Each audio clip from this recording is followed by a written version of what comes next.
Lord of Mysteries, The Arrival of the New Black Emperor by Huo Yang. Chapter 151 to 175. First, I wish everyone a happy May Day, and then I have some unfortunate news to share. I'm very sorry, but for the next few days, I'll have to reduce updates from 3 chapters to 2. This May Day, the author has too many commitments. My grandfather's birthday and my cousin's engagement both require my presence, and each will take up a full day. Additionally, the author is from Zhebo, Shandong, which has recently become famous for its barbecue. So, a good friend of the author's wants to come visit and eat skewers, and then I'll take him to tour the Taoliu Grand View Garden, which will take another day. I'll have almost no time to write for 3 consecutive days, so there's no other way. I can only do 2 updates for a few days. Once the author gets through these busy days, I will immediately resume 3 updates. I hope this won't affect your reading experience. Finally, thank you all for your votes and subscriptions, thank you for your support, and thank you for your companionship. Hobert arrived at the country of disorder, and, using the power of order, first carefully enveloped Dunsmith's spirit body. Then, using the authority of the country of disorder, he accelerated the precipitation of the extraordinary characteristic. Finally, he wrapped this extraordinary characteristic, which had been within Dun's body and had a high degree of compatibility with his spirit body, together with Dun's spirit body, allowing the extraordinary characteristic to become a long-term nutrient for Dun's spirit body. After completing all this, enveloped by the power of order and nourished by the extraordinary characteristic, Dun's spirit body stopped its process of dissipation. To prevent Dun's spirit body from transforming into an evil spirit, Hobert seized his spirit body, along with the extraordinary characteristic and the bile of the evil god's offspring, and brought them into the country of disorder. Behind the Iron Throne, Hobert materialized a stone coffin and laid Dun's spirit body within it. At this moment, Dun's eyes were vacant, his consciousness still in a chaotic state.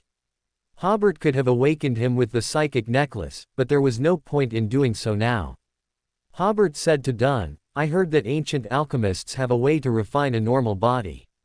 You rest here for a while, and once a body is made for you, then you can leave.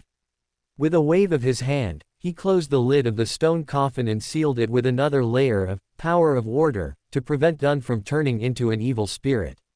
Next, Hobert materialized a small stone box, placed the bile of the evil god's offspring inside it, and set it beside the stone box containing the black eye. Hobert felt his spiritual power depleted, so he quickly returned to the real world, first plucking a few strands of Dun's hair. Then he took out a glass bottle containing mystical herbs from his pocket, poured out the herbs, and collected half a bottle of Dun's already viscous blood. He then changed the symbol of the Creator on the altar to the symbol representing the Black Night Goddess. As soon as he finished, waves of drowsiness swept over him, and Hobert's vision went black, a sign that he was about to faint. Suddenly, he thought, oh no, I forgot about the old man inside Leonard. He said towards Leonard, the Creator, said, if you expose the existence of the Creator, he will definitely send you a monocle.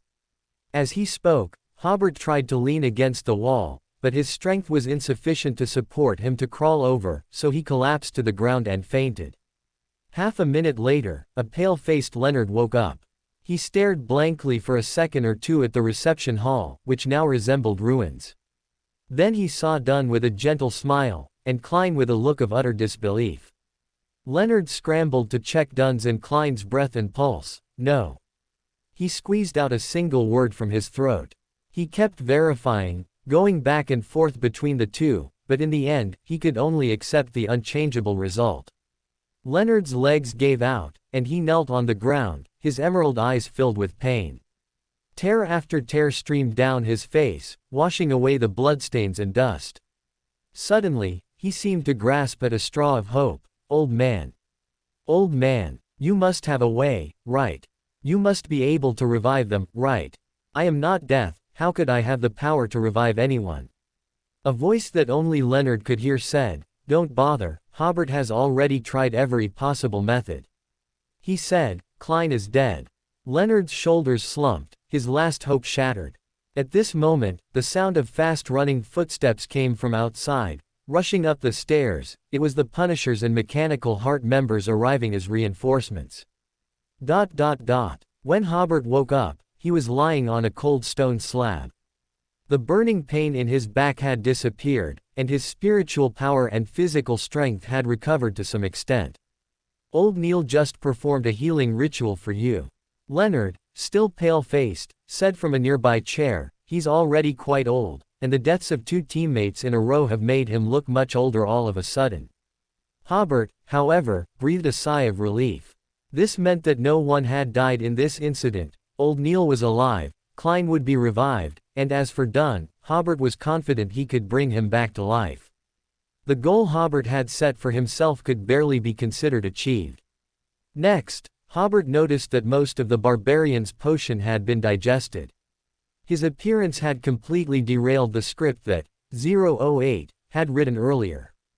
The true creator did not wait but chose to use a very small portion of his power to give birth to a descendant, and Dunn did not die in the complete sense. The reward, paid by the true creator to Ince Zangwill, was picked up by Hobert. Finally, 008 was even forced to invite a mad mage to create an escape opportunity for Ince. Because he had been constantly challenging the script written by 008, and constantly refreshing 008's perception of Hobert, the barbarian's potion had been very well digested. Hobert asked, was Ince caught?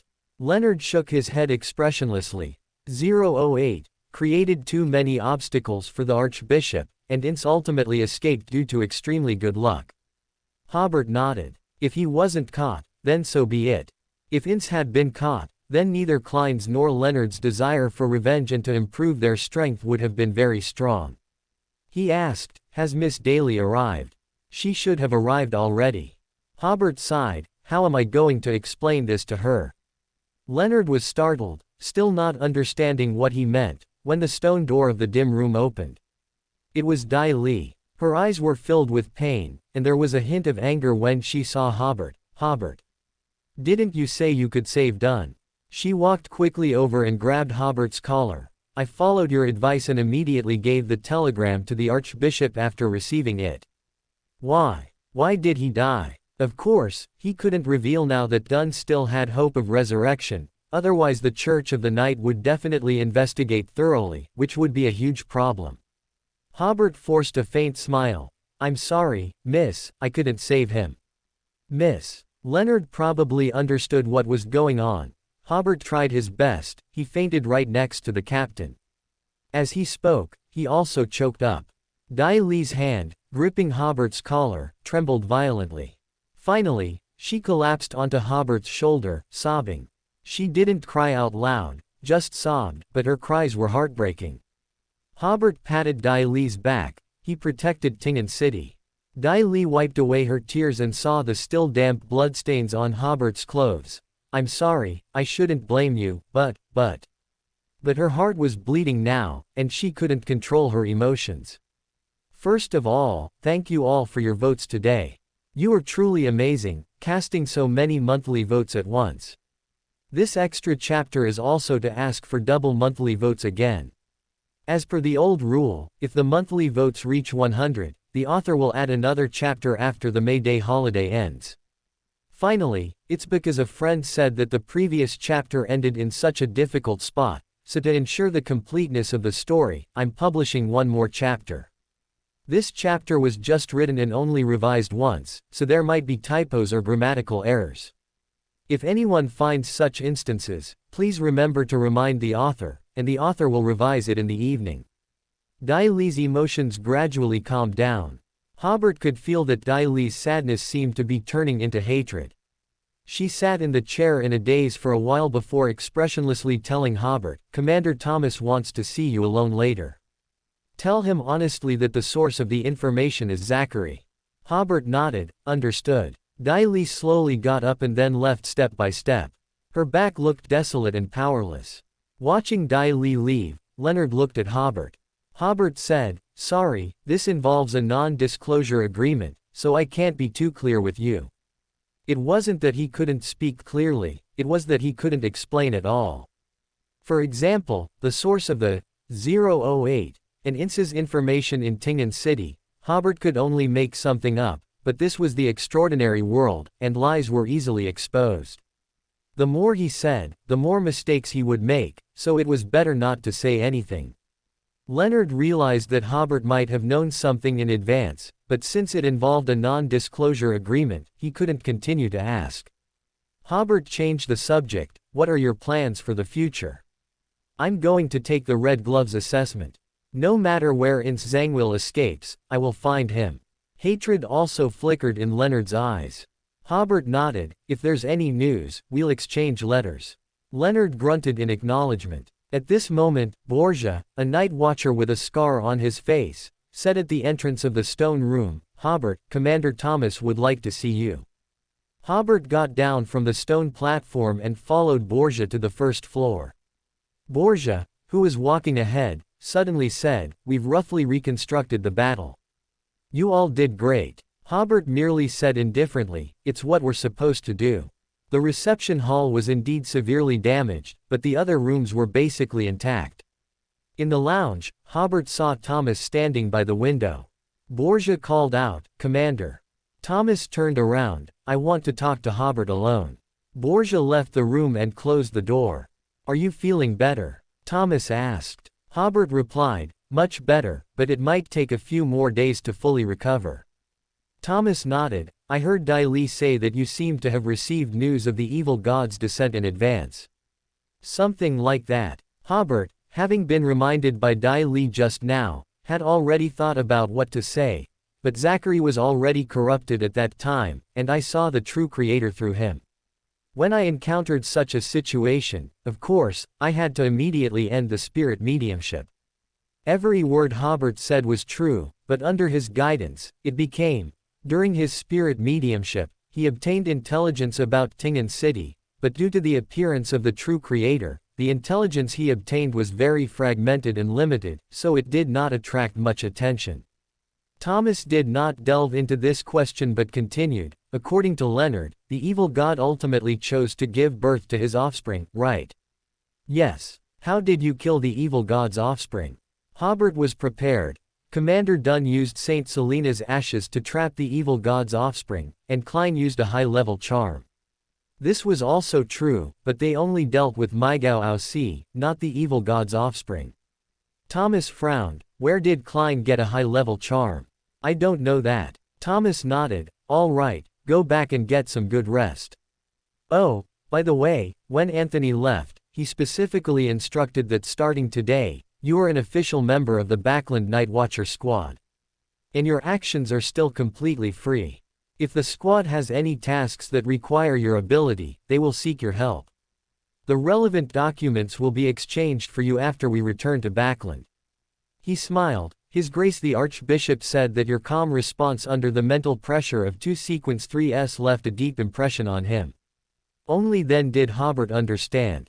No wonder his interrogation was so concise. It turned out there was already the Archbishop's endorsement, and Thomas was just going through the motions. "Please thank His Grace the Archbishop for his guidance on my behalf," Hobert said politely. It was already afternoon when Hobert left Blackthorn Security Company. Seeing the sun about to set and recalling the fierce battle at noon, Hobert suddenly felt as if a lifetime had passed. Wandering aimlessly on the street, Hobert thought of the mad mage who took the Order Wood. Theoretically, the Order Wood could still be used for another 2 or 3 minutes. What did the other party take it for? Would they use it as a clue to find the country of disorder? This was not a small hidden danger.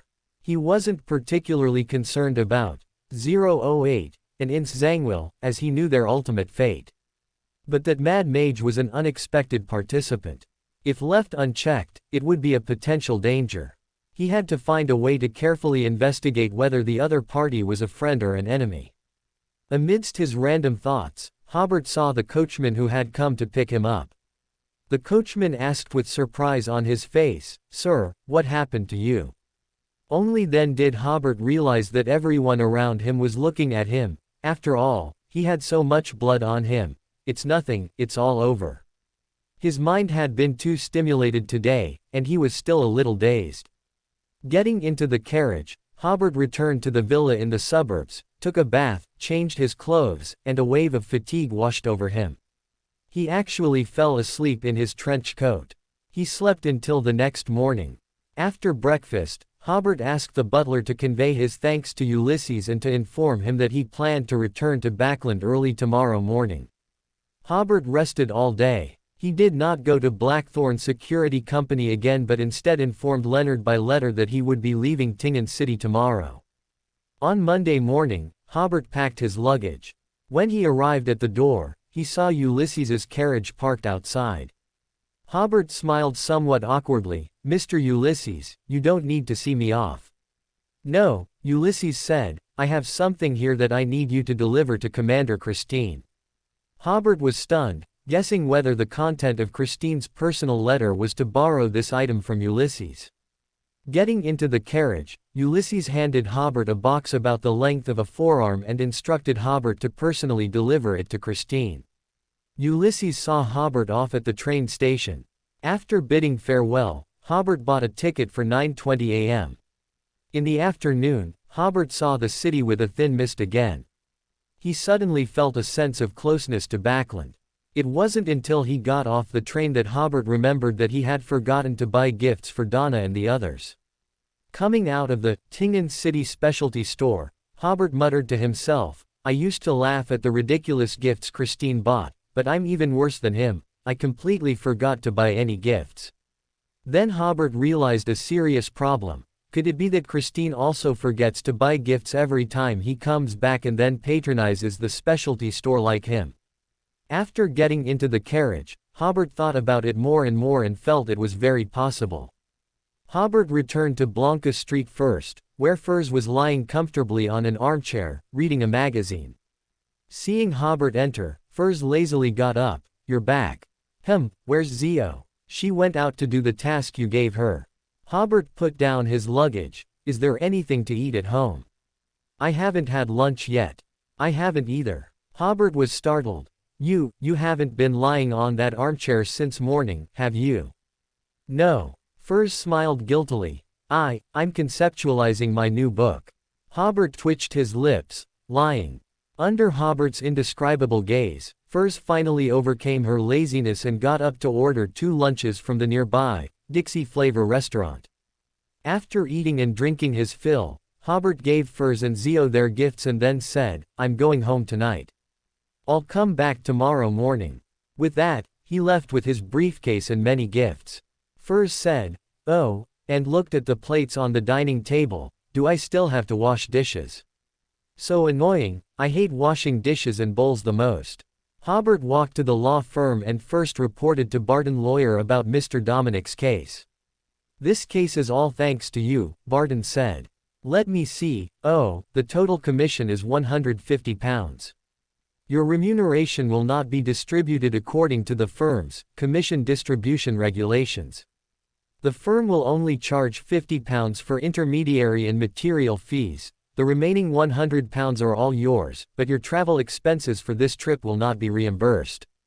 Hobert smiled and joked, "If I had known this, I would have bought you some more expensive and heavier gifts." Barton shook his head with a smile. "I won't assign you any new cases recently.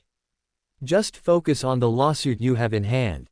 Don't feel pressured." Hobert nodded. The only case he had in hand now was Mr. Bob's. Leaving Mr. Barton's office, Hobert distributed gifts to several colleagues he had a good relationship with, then sat down at his desk and briefly calculated the expenses of this business trip.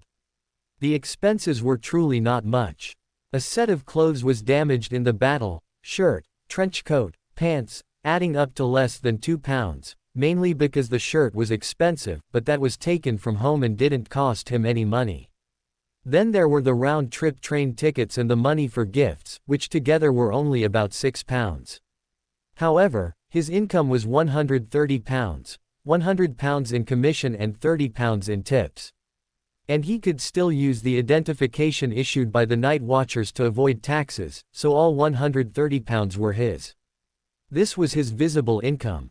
This trip to Tingen City also yielded the crow-feathered golden-horned evil creature's horn, the black eye, and the bile of the evil god's offspring. These 3 items looked to be of high quality, but for now, they could only be stored in the country of disorder, and could only be used there. This diversified Hobert's methods when he was in the country of disorder, making him look more like an evil god. Because Kay was still lying in his coffin, this week's tarot club was cancelled. Regarding this, the Fool had already made an announcement on Thursday. He wondered if Klein had a premonition of something at that time. Hobert stayed at the firm until closing time, then took a taxi carriage home. His return made the whole family very happy, and Monliza asked the chef to prepare a few more dishes. Before dinner began, Hobert handed the box Ulysses gave him to Christine. Christine smiled and nodded. It seems he hasn't forgotten his old superior. He put the box in the study before returning to eat. At the dining table, the family listened to Hobert recount his experiences on the business trip, hearing him say that the lawsuit he was in charge of actually ended in a kidnapping case, which everyone found more bizarre than stories in the newspaper. After dinner, Hobert distributed the gifts, and the family enjoyed a harmonious time. On Tuesday morning, Hobert, whose spirituality, and physical strength had returned to their optimal state, took the family carriage to work. After sitting in his chair for about 10 minutes, he went out to visit clients, which was actually going to the rented house on Blanca Street. With Furs and Zio there, the rented house finally looked a bit more lively. Hobert entered and saw Zio making tea, while Furs was once again in the armchair. How much did she love that armchair? Hobert truly suspected if this girl had slept in the armchair all night. Zio smiled. Thank you for the gift, I really like it. Hobert smiled. Glad you like it. Furs had no choice but to struggle to get up, and the 3 of them sat around the dining table. Zio said, I found someone to look up the addresses of Nikolo's shipyard and Tuma Hotel. She took out a slip of paper with the addresses written on it. Both addresses were on Nicro Street, the shipyard was at 1668, and the hotel was at the other end of Nicro Street, at 35. After getting the slip, Hobert found the address a bit familiar. He rummaged through his briefcase and finally found the address Harvey Hayden had given him. The company opened by Rex's former guard captain, Dix, was at 1899 Nicro Street. Nicro Street was truly lively. Furs took a sip of tea and said, I didn't expect Keelingers to die so quickly.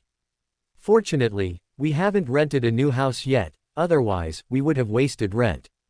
Zio said a little awkwardly, Hobert, there's a problem with our rented room. We can't move out until the day after tomorrow. Hobert smiled. It's fine to stay a few more days, there are 3 bedrooms anyway. In Backland, mixed-gender rentals were common. Zio immediately said, we will pay you rent. And we promise not to bring any danger back. Forget the rent, it's only been a few days, Hobert said. When you stay here, you can just be responsible for my 3 meals a day. Furs immediately raised her hand and said, I'll be responsible. Hobert instantly lost all hope for his diet in the coming period. Furs then inquired, Hobert, how much is the monthly rent for this type of terraced house? It's usually rented by the year, Hobert said, putting away Zio's investigation results. 20 to 25 pounds for half a year. Zio stuck out her tongue. So expensive. Furs also shook her head. This was not rent they could afford right now. Then Zio talked about the commission to find cultists. She had already used her connections to find the hiding places of 2 cultists. The 2 cultists were not hiding in the East District, but in a factory in the Docklands. Zio wanted to ask Hobert and Furs to help her apprehend these 2 cultists. Wei has investigated and found that the 2 cultists had no other helpers, and they were able to enter that factory because the workshop supervisor there was once a cultist. Neither of these sequence 9 individuals had extraordinary means of emergency escape, so as long as there's a solid plan, they won't be difficult to catch. Because Wei did a lot of preliminary investigation and spent some money on information, and she is leading this operation, she will take half of the commission, and Hobert and Furs will share the other half. If the cultists must be killed during the capture process, their extracted extraordinary characteristics will also be divided according to this model. Hobert had no objections. He thought that the police identification might be useful in this incident, so the three of them split up. Wei and Furs continued to scout and formulate a capture plan. Hobert, on the other hand, took a hansom cab to Blackthorn Security Company in the North District to get his identification. Thomas had just returned from Tingen City today, and before he could even settle down, Hobert came looking for him. Thomas told Borgia to prepare Hobert's identification, stating that Hobert should wait for a moment in his office, and then he also left. About 10 minutes later, Thomas returned with a wooden box and handed it to Hobert. Last week I received a telegram that you, along with the Night Watcher squad of Tingen City, defeated and eliminated Mr. Z of the Aurora Order. At that time, the reward we planned to give you was 3/5 of a briber, extraordinary characteristic. Later, the incident of the birth of a demigod occurred, and because of your outstanding performance in that incident, we will give you more rewards. Thomas said, 2 of the rewards include the last 1/5 of a briber, extraordinary characteristic, plus the 1/5 of a briber, extraordinary characteristic you received before, so you can take this briber, extraordinary characteristic now. The second reward is full membership status, and for the third reward, you can make a request, which we will fulfill immediately or partially, depending on the circumstances. Hobert opened the wooden box, and inside was a crystal ball emitting a captivating aura, indeed a briber, extraordinary characteristic. He thought for a moment before saying, for the third reward, give me that judge, extraordinary characteristic. During the previous battle where they ambushed members of the Tamara family and divided the spoils, Dai Li took a judge, extraordinary characteristic. Thomas was stunned. What do you want a judge, extraordinary characteristic for? A friend of mine needs it, Hobert said. I'm short on money lately, so I can sell it to her. The most crucial thing is that he could, in the near future, divide the judge, extraordinary characteristic into 4 parts, which would turn a sum of money into a large sum of money. Thomas nodded. All right, but that's a sequence 6 extraordinary characteristic. Its value, I believe, doesn't need me to describe to you. Your remaining merits can only earn you 3/5 of a judge, extraordinary characteristic. Hobert had no objection to this. At this point, Borgia brought Hobert's identification. Opening the police one, it was indeed an inspector's identification. Additionally, Hobert could receive a weekly salary of £6. In fact, according to Hobert's sequence, he was already considered a senior member, and could receive a salary of £10 to £12. However, because he could act freely, he currently only received a regular member's salary. In any case, the salary given by the Night Watcher squad was an unexpected bonus, and Hobert would not complain about any amount. Leaving Blackthorn Security Company with the wooden box, Hobert now had 2 briber, extraordinary characteristics, and he felt he could sell one. Apton was a very good potential client, and he wondered if he was still on vacation in Dissy Bay. Hobert first returned to Blanca Street. Wei and Furs had not yet returned. He went back to his room and put the briber, extraordinary characteristic into the country of disorder. Then he shattered the sheriff, extraordinary characteristic, and in a day or two, it would condense into 1 sheriff and 1 arbitrator, extraordinary material. Looking at the colorful extraordinary characteristics on the stone platform, Hobert now had only one thought: monetize. He had to monetize them as soon as possible. He needed to save money now, preparing to buy a magical item with travel ability to prevent himself from not having enough money when he encountered such a magical item. Just as he was thinking this, the star representing Elliot lit up, and Hobert extended his spirituality over. Elliot clasped his hands, lowering his head and saying, "Oh, the creator of human order." After reciting the honorific name, he continued, "Great, the creator. Today Elder Calvin found me and said he wanted me to join the family's elder council, to become the 10th elder. Should I go?" This was clearly the Bach family's intention to actively contact the creator behind Elliot. By having Elliot become an elder, it was equivalent to opening the family's decision-making meetings to the creator. Hobert pondered for a moment and felt that Elliot joining the Elder Council now was inappropriate, mainly because Elliot's sequence was too low, making it difficult to gain respect within the Elder Council. At that time, it might be necessary to announce that he was the Creator's spokesman to appease the dissatisfaction of other family members. No matter what method was used, Elliot would be isolated, which would not be beneficial to Hobert's plan to go to the South Continent to digest the corrupted Baron potion. Since he was the Creator's spokesman, he should be supported, not isolated. Thinking of this, Hobert made a decision. He said in a supreme voice, "Do not join for now. ... No existence town, South Continent." Elliot, who had received the Creator's reply, breathed a sigh of relief.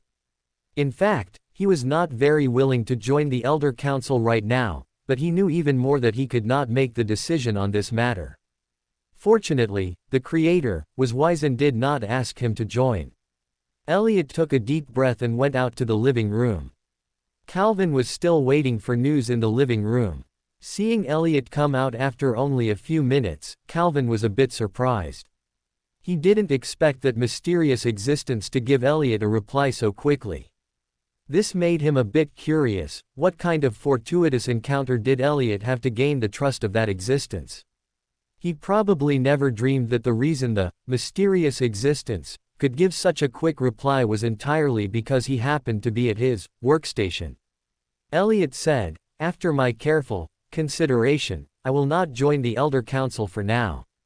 This surprised Calvin again. If Elliot joined the Elder Council now, he would become a mere mouthpiece. And the mysterious existence not intending for him to join the Elder Council clearly meant they were preparing to carefully cultivate him. "I respect your choice," Calvin said, but in his heart, he thought, "My attitude towards Elliot needs to change." Elliot then asked, "Uncle Calvin, I've recently been trying to act as a briber, but why is my briber potion digesting so slowly?" Calvin smiled and said, "That's because you're bribing relatives within the family.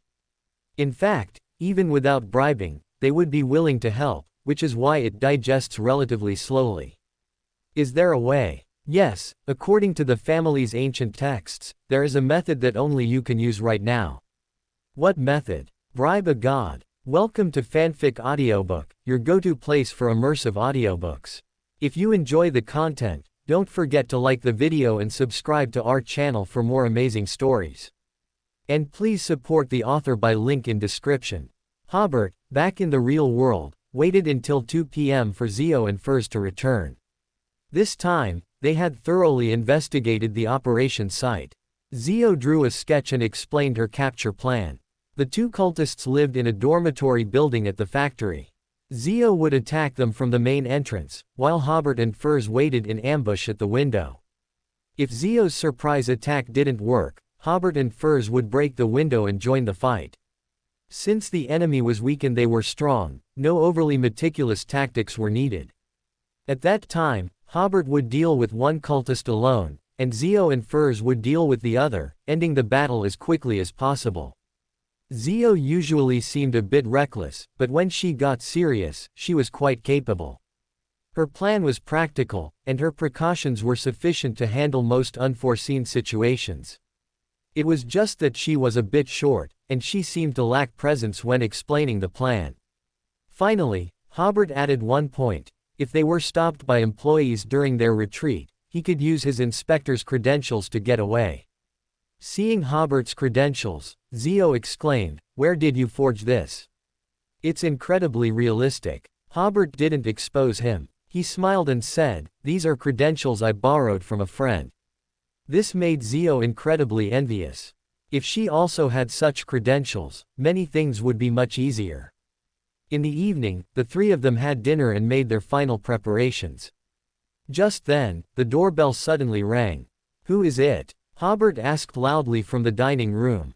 No one answered. "I'll get it." Furs, to avoid doing the dishes, immediately got up to open the door. But there was no one outside. "That's strange." Furs was about to close the door when she saw a small cardboard box in front of it. "Wait." Furs was about to pick it up, but Hobert stopped her. He picked up his cane and used it to pry open the cardboard box. Inside was a pigeon that had been stabbed to death with a dagger. Furs frowned. Whose prank is this? She wasn't afraid of such things. Hobert smiled and shook his head. These people are so childish. Furs noticed, there seems to be a letter inside. Hobert didn't even look at it. He simply closed the cardboard box and threw it into a nearby trash can. After closing the door again, Furs seemed to understand. Is it because of Bob's case? Hobert nodded. It seems they know I'm back. I suggest you move out tomorrow. The methods they use will only become more despicable from now on. We can't leave now, Zio said. With us here, the three of us can take turns resting at night. Furs also said, exactly, if we didn't know, it would be one thing, but since we do know, we can't just leave. Hobert smiled. After you leave, I'll go back home and stay for 2 days. Let's see who dares to send such things to a Commodore's house. Zio and Furs exchanged glances, as if that made sense. Let's proceed with tonight's operation first, Hobert said. We'll talk about the rest tomorrow. Around 9 p.m., the three of them got into a carriage that Zio often cooperated with. Around 10 p.m., Hobert and the two women arrived at the wall of a textile factory. Zio repeated the daytime plan in the carriage. Then they began their operation. Hobert and Zio climbed over the wall, while Furs directly opened the door and went in. The workshop side had already turned off its lights. After all, this was an era that relied on gas lamps for illumination and steam for mechanical power, so 24-hour continuous operation was not yet possible. Led by Zio, they arrived in front of the dormitory building where the cultists were. There were 2 dogs kept here, but Zio was prepared and threw them a few meaty bones. The 2 dogs were busy gnawing on the bones and had no time to bother Hobert and the others. Hobert and Furs ambushed outside the window. Zio agilely climbed into the dormitory building from the 2nd floor and came to the room where the cultists lived on the 1st floor. Zio listened and heard no movement inside. She kicked the door open, but then she realized something was wrong. There were 3 people in the room, not 2. They were sitting on the edge of the bed, seemingly having been talking softly in the dark just now. After Zio kicked the door open, they all looked at Zio. Zio scratched her head. Sorry, wrong room. Saying this, she politely closed the door for them. The 3 people in the room were stunned for a second or two before one of them said, "Catch her." The 3 of them rushed to the door together, just about to open it, when the door suddenly slammed back at them. It turned out Zio hadn't left at all. When she heard the 3 people at the door, she kicked it hard again, sending the door panel flying down to hit the 3 people who were chasing her out.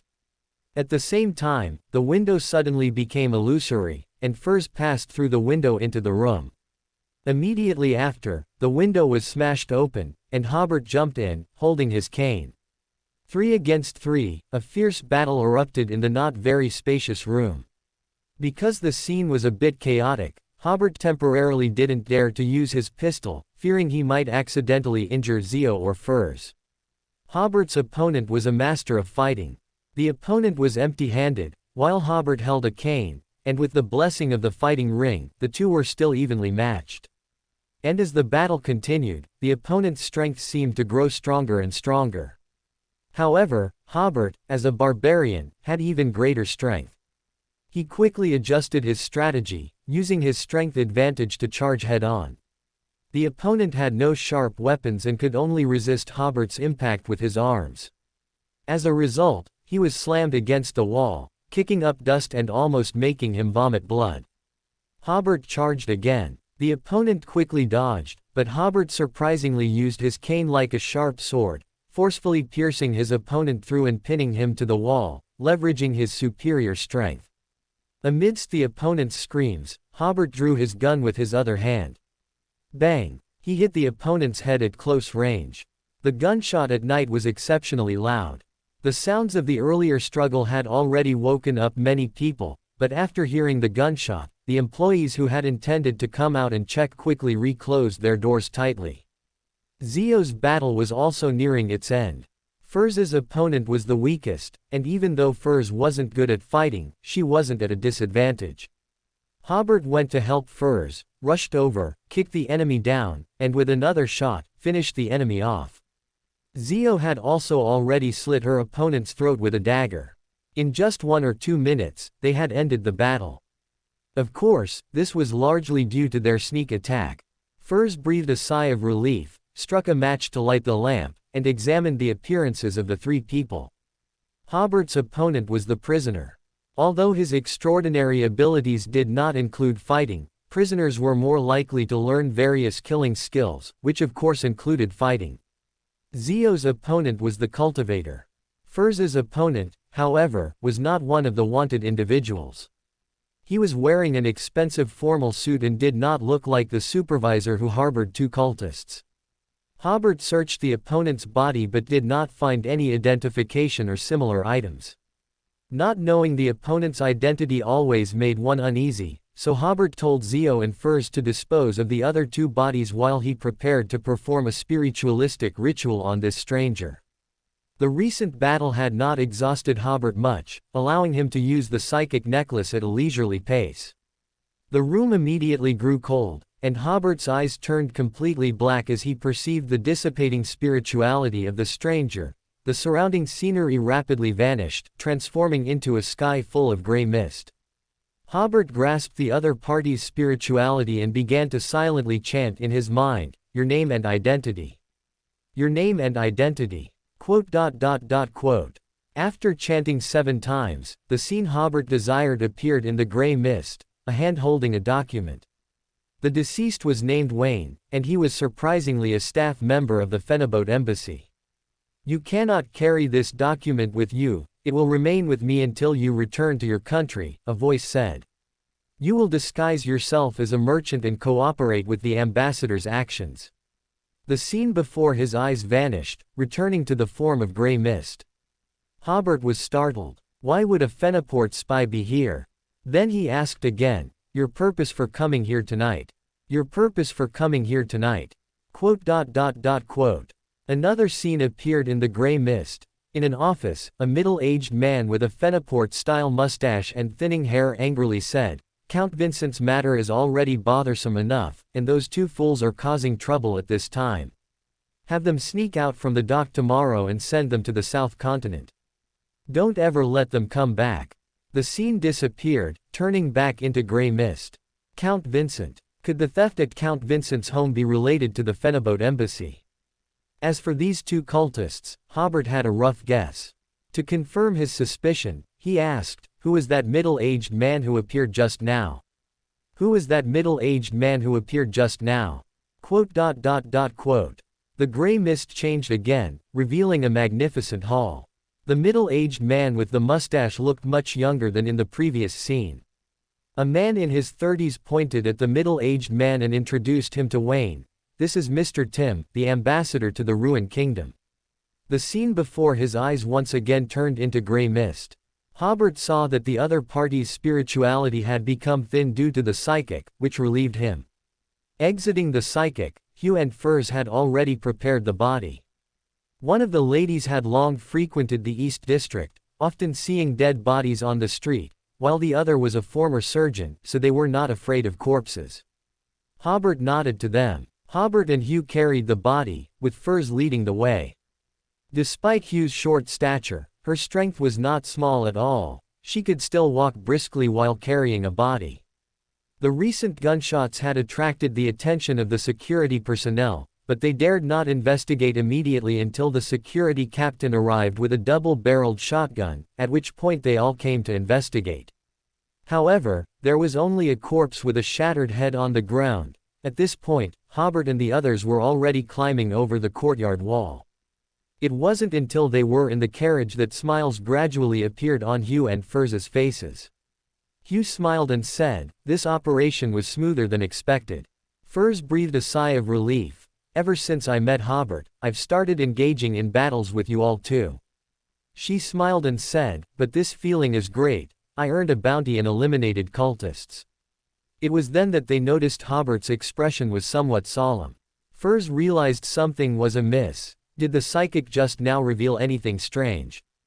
Hobert leaned forward, closer to Hugh and Furs, and whispered to them, that stranger was a staff member of the Phenobot embassy, or you could call him a spy.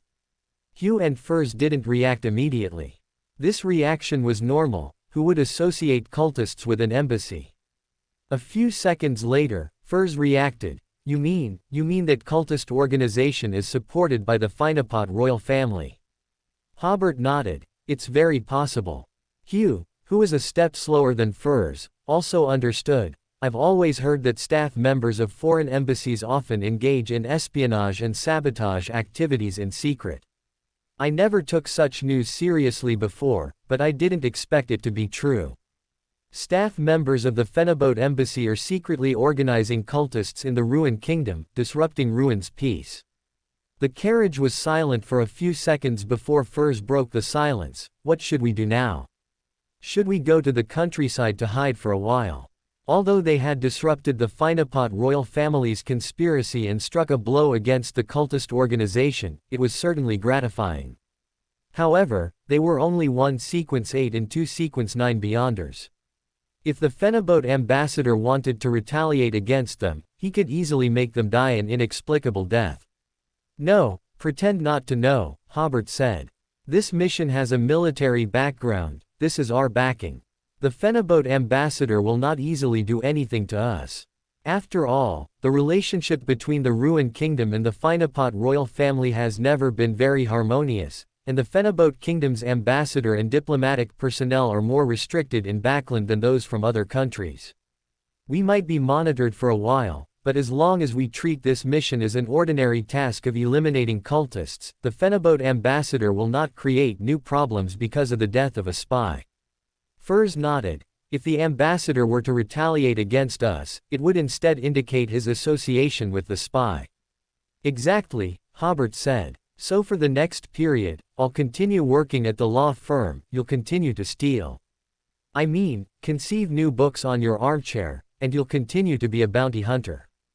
Furs looked at Hobert. Were you just about to say I was lazy on my armchair? No, Hobert said with a smile. I know you're conceiving new books. Hugh turned to look out the window, trying hard to stifle her laughter. After discussing their strategy, they followed the plan and transported the two bodies to Hugh and Furs's previous rental house. As for the information about Count Vincent that appeared during the psychic, Hobert did not intend to tell Hugh and Furs. Hobert also had a guess about this news. The previous theft at Count Vincent's home was likely orchestrated by the Phenobot ambassador. The purpose was also very simple, to test Count Vincent. In addition to enticing a few thieves to visit Count Vincent's mansion, Ambassador Tim should have had other probing actions, but Hobert did not know them. As for why he wanted to test Count Vincent, Hobert could roughly understand. Clearly, Count Vincent was serving the king and was very likely helping George III build one of his mausoleums. The Phenopot royal family, which also belonged to the arbitrator pathway of Beyonder families, had likely already noticed that George III's recent actions were somewhat abnormal. Hobert thought to himself, they are probably the ones least willing to see George III become the Black Emperor. Thank you all for your monthly votes. The criteria for an extra chapter have been met, but it will have to wait until after the holiday. Additionally, any extra monthly votes will automatically accumulate towards the next extra chapter criteria. When they arrived at Furs and Hugh's rental house, the extraordinary characteristics of the two cultists had already precipitated. The cultivator's extraordinary characteristic was a lump of thick, emerald green liquid, very much like a mass of water with too much seaweed. The prisoner's extraordinary characteristic was like a gray stone mixed with some crystals, reflecting light under the lamp. Hobert used a wooden box he had prepared beforehand to store the extraordinary characteristics, and the three of them began to take turns resting. The next day, as soon as it was light, the carriage Hugh hired appeared at the door again. This time, Hobert clearly saw that the coachman was a scrawny old man, disheveled all over, with messy beard and hair. The three of them took the carriage, bringing the bodies to the entrance of the mercenary club. Hobert went in alone, found the waiter in the information wall room on the third floor, and asked the waiter to help notify the publisher of the cultists' bounty mission. Hobert drank 2 cups of black tea in the reception hall on the first floor and waited for over half an hour before several people in black formal suits were led by the waiter to sit opposite Hobert. After a few polite exchanges, their officer said, "We need to confirm whether you have arrested the wrong people." During the arrest, they resisted fiercely and tried to escape, so. Hobert said with a smile, "The bodies are in the carriage outside." The officer nodded, not taking it too seriously. Hobert led them out, telling Hugh and Furs to get off the carriage first, while 2 people in black formal suits got on to inspect the bodies. There were few pedestrians on Queen's Avenue, only carriages going back and forth. Neither the nobles in the carriages nor their coachmen would notice these 3 carriages parked on one side of the wide street. The officer in black formal suit chatted with Hobert beside the carriage. "So it was you who broke into the Lobito textile factory and killed people last night." Hugh and Furs were a little nervous, not expecting that last night's actions would be known so quickly. "You could say that," Hobert said with a smile, while not leaving any handle for the other party. "A Fenaport Kingdom merchant also died at the scene," the officer said, lighting a cigarette for himself, as if not caring much. "He was with the cultists at the time," Hobert said, "but he wasn't on the bounty list, so we just treated him as an ordinary cultist." At this moment, the person inspecting the bodies opened the carriage door, taking off his gloves while nodding to the officer. "Good kill," the officer said with a smile. "I've long disliked him." He took a puff of his cigarette and said, "After the bodies were left for a period of time, were there any abnormalities?" Hobert smiled and said, "You mean the extraordinary characteristics?" The officer nodded. "Since you know, it saves me the trouble of explaining it to you. Believe me, both of those extraordinary characteristics will be difficult for you to sell." "Sell them to me." "Coincidentally, I once sold a cultist's extraordinary characteristic at a mercenary club gathering," Hobert said, indicating that he could attend the Beander gatherings at the club and that he knew the price of extraordinary characteristics. "Name your price." "How about 280 gold pounds each?" "Too cheap." "Prisoner, for 300, cultivator, for 350. The officer was stunned. He clearly hadn't expected Hobert to know the prices of the 2 extraordinary characteristics so well. "The price you're offering is a little too high." After some friendly negotiation, the prisoner's extraordinary characteristic was finally sold for 290 gold pounds, and the cultivator's extraordinary characteristic for 330 gold pounds. After agreeing on the price, Hobert took the wooden box from Furs and got into the officer's car to complete the transaction. Hobert counted and put away the money, and the other party took the extraordinary characteristics and the bodies. They simply exchanged greetings and then left separately. In the carriage, Hugh and Furs saw Hobert take out a large wad of gold pounds, and the 2 ladies' breathing became a little heavier. It wasn't that they hadn't seen a lot of money, but it was rare to see over 1,000 gold pounds in banknotes all at once. Hugh laughed. "This is definitely the highest earning mission I've ever taken." The income from this single mission was equivalent to her usual annual income. Hobert smiled and said, "It's time for the most exciting part, splitting the money." He said, "The bounty for the 2 cultists is 200 gold pounds each, totaling 400 gold pounds. The 2 extraordinary characteristics sold for 620 gold pounds. Our total income this time is 1020 gold pounds.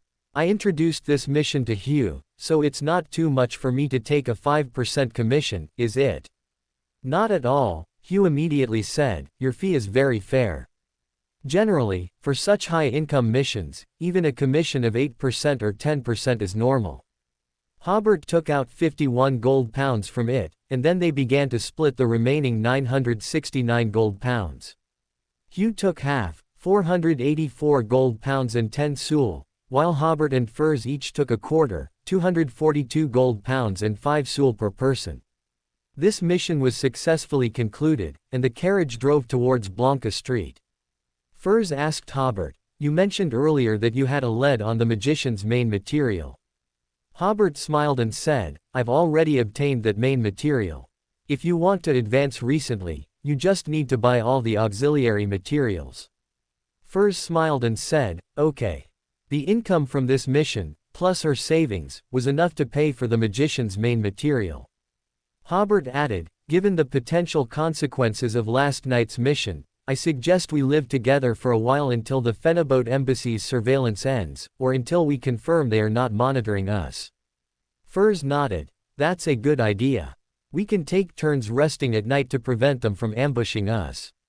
Hugh also agreed, so their planned move was postponed for a few days. Back at 192 Blanca Street, since none of them had rested well last night, Hobert and Furs went back to rest first, while Hugh stayed in the living room reading a magazine, keeping an eye out for anyone tailing them outside. Around noon, Hobert, who had slept for about 2 hours, woke up refreshed. When he went downstairs, Hugh was already making lunch. Sorry, Hobert, I only know how to make noodles, Hugh said as she served Hobert noodles. The popular noodles in the ruined kingdom were somewhat similar to spaghetti in Hobert's memory. After boiling the noodles, salt and olive oil were added, then pre-cooked mushrooms, and then meat sauce or tomato sauce. Hobert smiled and said, when you're hungry, being able to eat a bowl of noodles is incredibly satisfying. I don't need that much. Hugh said a little embarrassedly, this is what I saved for myself. Hobert finally understood why Hugh had so much strength, she could eat. After filling his stomach, Hobert looked at the clock. It was already around 1 in the afternoon. Furs isn't awake yet. Let her sleep a little longer, Hugh said while clearing the dishes. You go to work first, and after Furs wakes up, I'll take a nap. Hobert didn't stand on ceremony, helped wipe the dining table, and then picked up his briefcase to go to the law firm. As soon as he arrived at the law firm, Hobert received an official letter, the content of which surprised him. The court hearing has been moved up. Generally speaking, formal court cases are sometimes delayed, but very rarely moved up.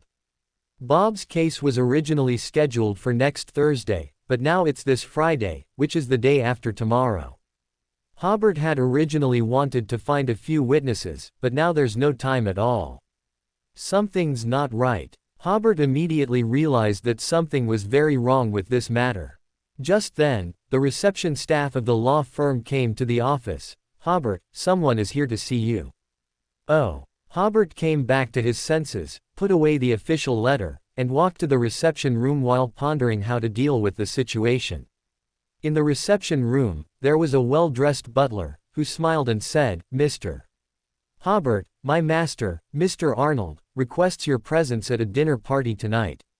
This is the invitation. Hobert looked at the butler and suddenly understood. He smiled and said, all right, I will definitely go. The butler bowed slightly and politely bid farewell to Hobert.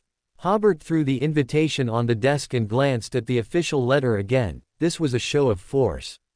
He sat in his chair, crossed his arms, and began to ponder how to respond. About 10 minutes later, he suddenly jumped up from his chair, put on his trench coat, grabbed his briefcase and cane, and quickly left the law firm. As soon as he left, Hobert noticed that 2 tailing individuals were following him almost openly. This was also a show of force. Hobert smiled and shook his head. If it were in the ad era, and these people threatened his family or his life, he might have weakly compromised. But now, why would he compromise? If they pushed him too far, he would simply go to Arnold's house and hang him from a lamppost. However, it wasn't time to flip the table yet. Back at the rented house, Furs was eating, and Zio was yawning, preparing to brew some tea before taking a nap. Furs saw Hobert. What time is it? You're already off work. I have an urgent matter. Hobert said, Zio, I need to borrow some of your rest time to give you an urgent commission.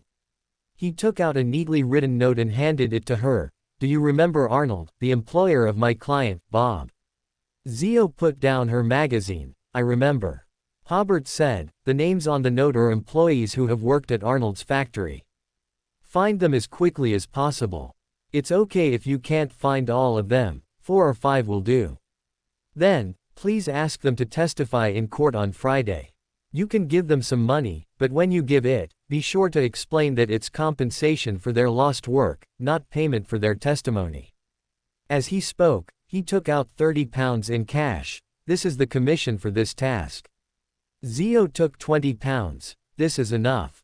With that, she put on her hat and immediately went out. Hobert then said to the slowly chewing furs, I also have a commission for you. Go to Viscount Glainte's mansion and inform him and Miss Audrey that I will be holding an emergency meeting of the Justice League tomorrow morning. As he spoke, he took out £2 in banknotes from his wallet. Furs, however, only took out £1. It's just delivering a message, £1 is enough. She began to speed up her eating. Hobert, after greeting them, immediately left. The two tailing individuals were right outside the door, brazenly smoking and watching Hobert. Hobert walked forward as if nothing was wrong. As he passed them, Hobert suddenly moved closer, lifted his foot, and stomped down hard. Crack! The sound of an arch bone breaking. The person who was stomped on screamed, hopping in place, clutching his foot in pain. The other tailing individual hadn't even realized what was happening when Hobert again lifted his foot and stomped down hard. So, on the street, there were two people hopping in place, clutching their feet. Hobert smiled. Sorry, I stepped on your feet. Please be careful where you walk in the future, or I might accidentally step on your heads.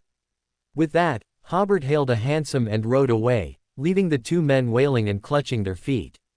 Pedestrians on the street found it a bit strange. Was it really that painful just to have their foot stepped on? Hobert first took a hansom to the Obsidian Bar. After tipping the bartender, he asked him to call Miss Daly over. About 10 minutes later, a black-haired lady in her 30s returned with the bartender. Let me introduce myself, LotM, your new contact. She had a good appearance and dressed in a masculine style, which gave her a unique neutral beauty. Hobert was startled. Where's Miss Daly? Could it be that because he couldn't save Dunn, she was no longer his contact? LotM whispered, she joined the Red Gloves and just left today. From now on, I will be your contact. Hobert slowly nodded. I understand. Hello, Miss LotM, my name is Hobert. I trust I don't need to introduce myself in too much detail, do I? No need. LotM smiled. You are an exception among all the Night Watcher squads in the Ruined Kingdom. She asked. It's not payday yet, is there something wrong? Hobert was exasperated. Who told you I was so eager to get paid? He retorted. Do you know about Bob's case? I've heard of it. The defendant, Arnold, is currently using some despicable means to try and win the lawsuit, Hobert said. I would like to ask you to protect Mr. Bob for the next day or two. If he dies, this lawsuit cannot continue. LotM said, the church also attaches great importance to this case. I believe the captain will definitely send someone to protect Mr. Bob after he receives your message. Hobert picked up his cane, ready to stand up. Then I'll leave it to you. Then he suddenly thought, oh, right, when I previously encountered Keelingers, I asked Captain Thomas to help me retrieve my cane that I left at the scene. Last time I went to the security company, I forgot to ask. Is the cane with you? LotM was startled. There was no cane at the scene. It was an ebony stick. There was no ebony stick either. LotM said, I was at the scene then, and the captain also mentioned it, but no cane as you described was found.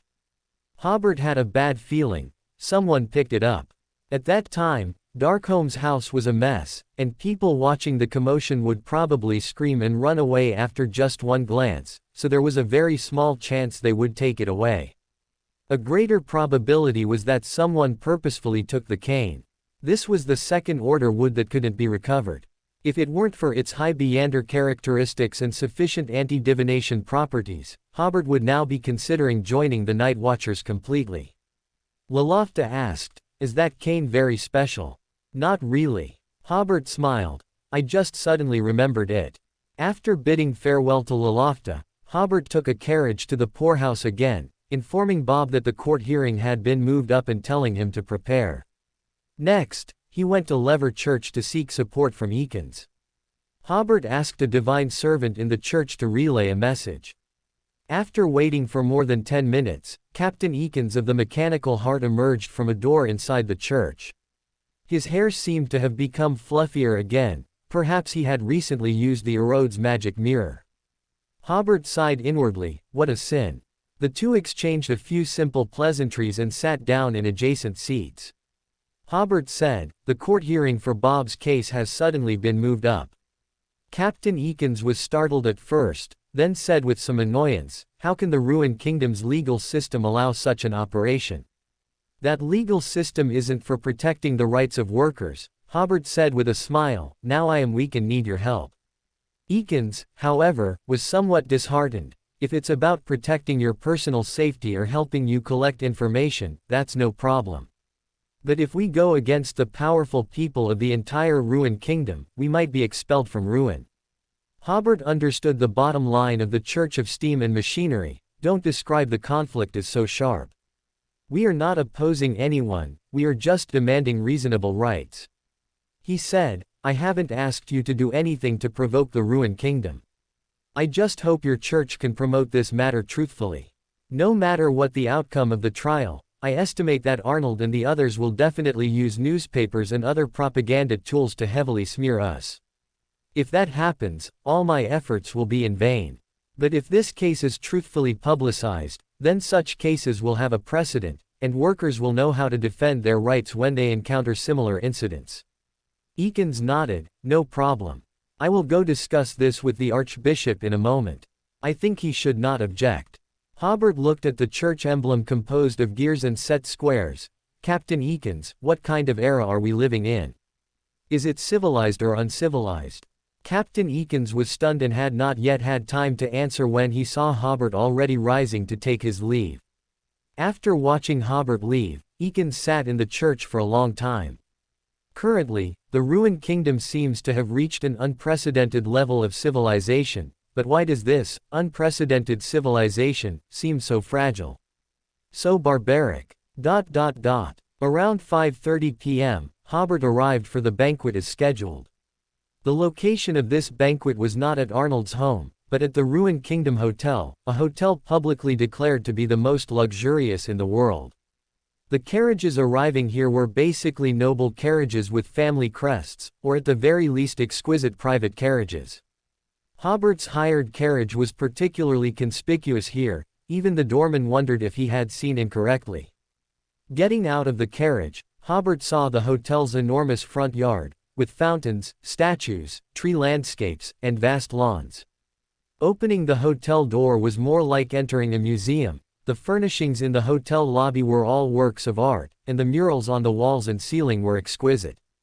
Hobert coldly observed everything before him. All of this was the other party demonstrating their power to him.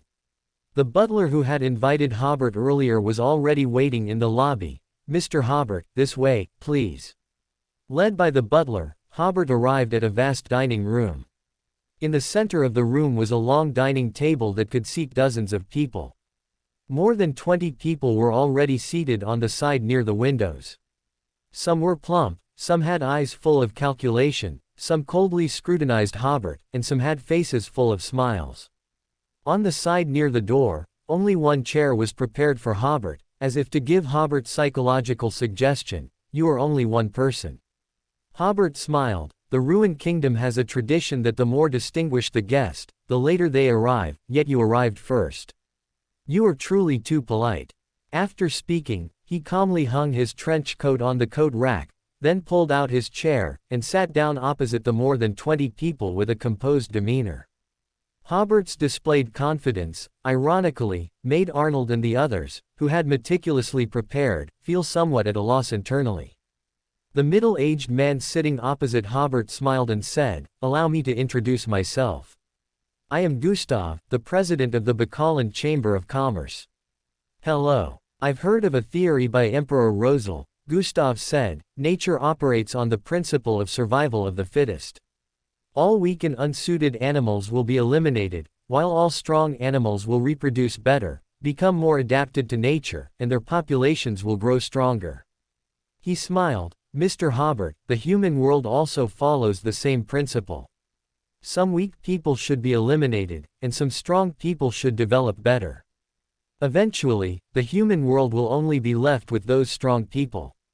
At that time, human civilization will become more prosperous and stronger, because everyone who makes up this civilization is strong. Undeniably, Emperor Rosel's theory can explain the evolutionary process of most organisms. Hobert smiled, but are those present beasts? Are we in a jungle? Hobert spread his hands. The reason why humanity established civilization, and the curly-haired baboons did not, is entirely due to the humanistic care we possess. We understand how to care for our compatriots, help them, and grow strong together. That is what civilization means. The law of the jungle, without any moral bottom line, can only push humanity to the brink of collapse. And a society composed of only a few so-called elites is bound to be a false prosperity and strength, because under this theory, without the set-off of so-called weaklings, the struggles of these so-called elites will continue. They all believe they are the strong ones, and Mr. Gustav, your theory just now gave them the legal justification to attack each other without any bottom line. A society with intense internal conflicts and no morality, do you call that a civilized society? The smile on Gustav's face disappeared, and he stared intently at Hobert, like a venomous snake staring at its prey. Hobert stared back, his eyes full of mockery, which made Gustav even more unbearable, but to maintain his composure, he couldn't immediately flare up. At this moment, a thin middle-aged man next to Gustav said, "Mr. Hobert, are you familiar with the latest medical discoveries?" "Not much." "Then have you heard of a recent major discovery in anatomy?" "What kind of discovery are you referring to?" The thin middle-aged man smiled. "Of course, it's a new discovery in the anatomy of the human head." He said, "University professors have dissected the heads of South Continent people, rusted archipelago people, and ruined people, and found that the brain capacity of South Continent people is significantly smaller than that of ruined people. They found that the skull structure of rusted archipelago people has an additional structure compared to ruined people. That professor believes that the extra brain structure is the structure that makes rusted archipelago people like to obey. People are physiologically different. Otherwise, why do thieves and all sorts of criminals always appear in the East District of Backland, while residents of the Queen's District and West District never steal?" Hobert smiled. "Sir, your theory, though cloaked in the guise of science, is entirely a set of idealistic rhetoric. Or rather, this is a theory invented by the ruined people to justify their enslavement of the South Continent people and rusted archipelago people with a clear conscience." Hobert retorted, "All human beings share a common origin. This is the consensus of society and all religions. Therefore, a very, very long time ago, people from the South Continent, the North Continent, and the Central Archipelago had a single ancestor. Now, some humans live very well, while others are enslaved. Since we are all compatriots, is such enslavement reasonable? Does it meet humanity's moral requirements? If theories similar to racial distinction are not used to whitewash aggression and enslavement, it will bring immense psychological pressure to the aggressors and those who enslave others. And this gentleman's idealistic theory just now perfectly explains this fact, providing a legal basis for some people's immorality." He ignored the ugly expressions on the faces of those opposite him and continued, "As for why people from the rusted archipelago always seem to prefer obedience, it is entirely due to their island culture. People living on islands often face attacks from storms, heavy rain, and tsunamis. They must, at many times, sacrifice individual interests and possess extremely high organizational skills to resist these disasters. Do you understand now? For survival, they can only choose to obey. Those who disobeyed have long since died. For a person from the modern era, knowledge of anthropology is far superior to that of the so-called elites of the ruined kingdom." As for why the East District always produces criminals, Hobert said solemnly, "No one is born a criminal, they must survive, they must live. And you have left them too little space to survive, they can only break moral constraints and take risks to live. If they could get everything they wanted from birth, and meet all the demands society places on them, who would give up a good life and take risks instead?" "Enough," Gustav suddenly said with a cold face, "continuing to argue about these things is meaningless." Hobert spread his hands. They were the ones who first intended to use evolutionary theory and racial distinction to mock and warn Hobert about how ridiculous his current actions of helping the weak were. Now that Hobert had rendered them speechless, it had become meaningless. Gustav reminded Hobert again, "You are only one person." "No," Hobert smiled, "behind me stand hundreds of thousands of working-class people. You rely on those crude workers." Gustav laughed. "Don't be silly, young man, your current actions do not conform to the interests of the ruined gentleman, and you will be eliminated. That is merely a legitimate and reasonable demand for one's own rights. I do not feel there is anything wrong with it." Hobert said, "Moreover, the tide of the times is not something that so-called gentlemen, nor you, can dictate. Your actions suddenly gave me an idea. In the near future, there will surely be such a nation that dares to recognize the equality of personality and dares to uphold the interests of the weak." Gustav laughed. "This is the funniest joke I've heard this year." Hobert continued, "This nation will certainly not be the ruined kingdom, because the streetlights here are too short to hang people." Gustav and the others were stunned, not quite understanding Hobert's meaning. Hobert stood up and said, "I think there is no need for us to eat together, that will only widen our differences." Arnold, who had been silent, suddenly said in a teasing tone, "You should stay and try the food here. If you miss this chance, you'll never be able to eat here again in your life." Hobert smiled and shook his head. "I know you want to scare me with the luxury and high-end nature of this place, but I want to tell you that I felt your guilt the moment I walked in. Yes, you are afraid, which is why you are trying to pressure me. In fact, you are more afraid than anyone else of the workers opposing you." Hobert put on his trench coat and picked up his cane. "Finally, a common sense for you. Contempt is the most intense attack." With that, he simply waved goodbye and left the restaurant.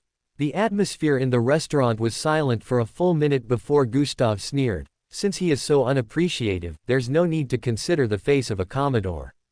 Arnold nodded. "Don't worry, leave it to me. Tonight, I'll let him know our power." Hobert walked a long distance before finding a hired carriage.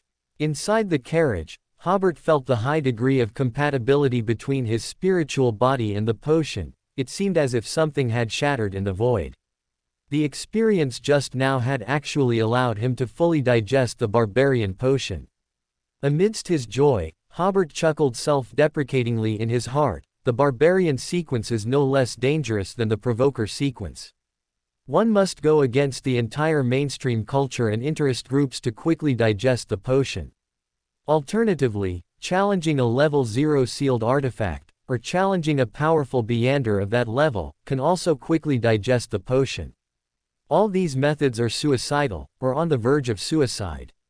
Without these challenges, it might take 1 or 2 years to digest the potion through daily acting.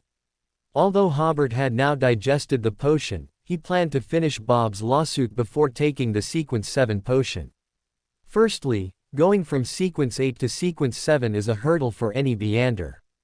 It is best to thoroughly digest the potion and then perform some acting to achieve a higher compatibility between spirituality and the potion, reaching the optimal state before taking the Briber potion. Bob's case is an excellent opportunity for acting. He will again face immense pressure and challenge the existing order and unwritten rules. Secondly, if he were to take the potion in the next day or two, the overflowing spirituality would place a huge burden on his spiritual body, which would prevent him from concentrating on the current case. As his thoughts churned, Hobert arrived at Blanca Street in the Jowood district. Although the clothes of the pedestrians on the street were not particularly luxurious, it was clear that they maintained a basic decency. Shops lined both sides of the street, making it look very prosperous.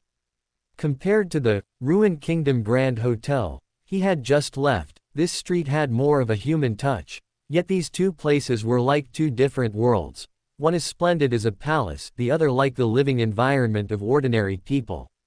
Returning to number 192, Furs was cooking, and Zio had just returned, sitting at the dining table waiting for dinner.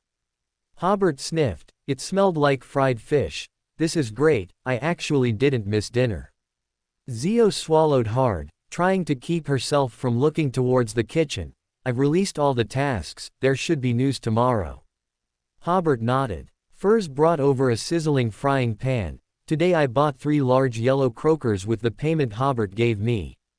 Haha, it's been a long time since I've had this delicious dish.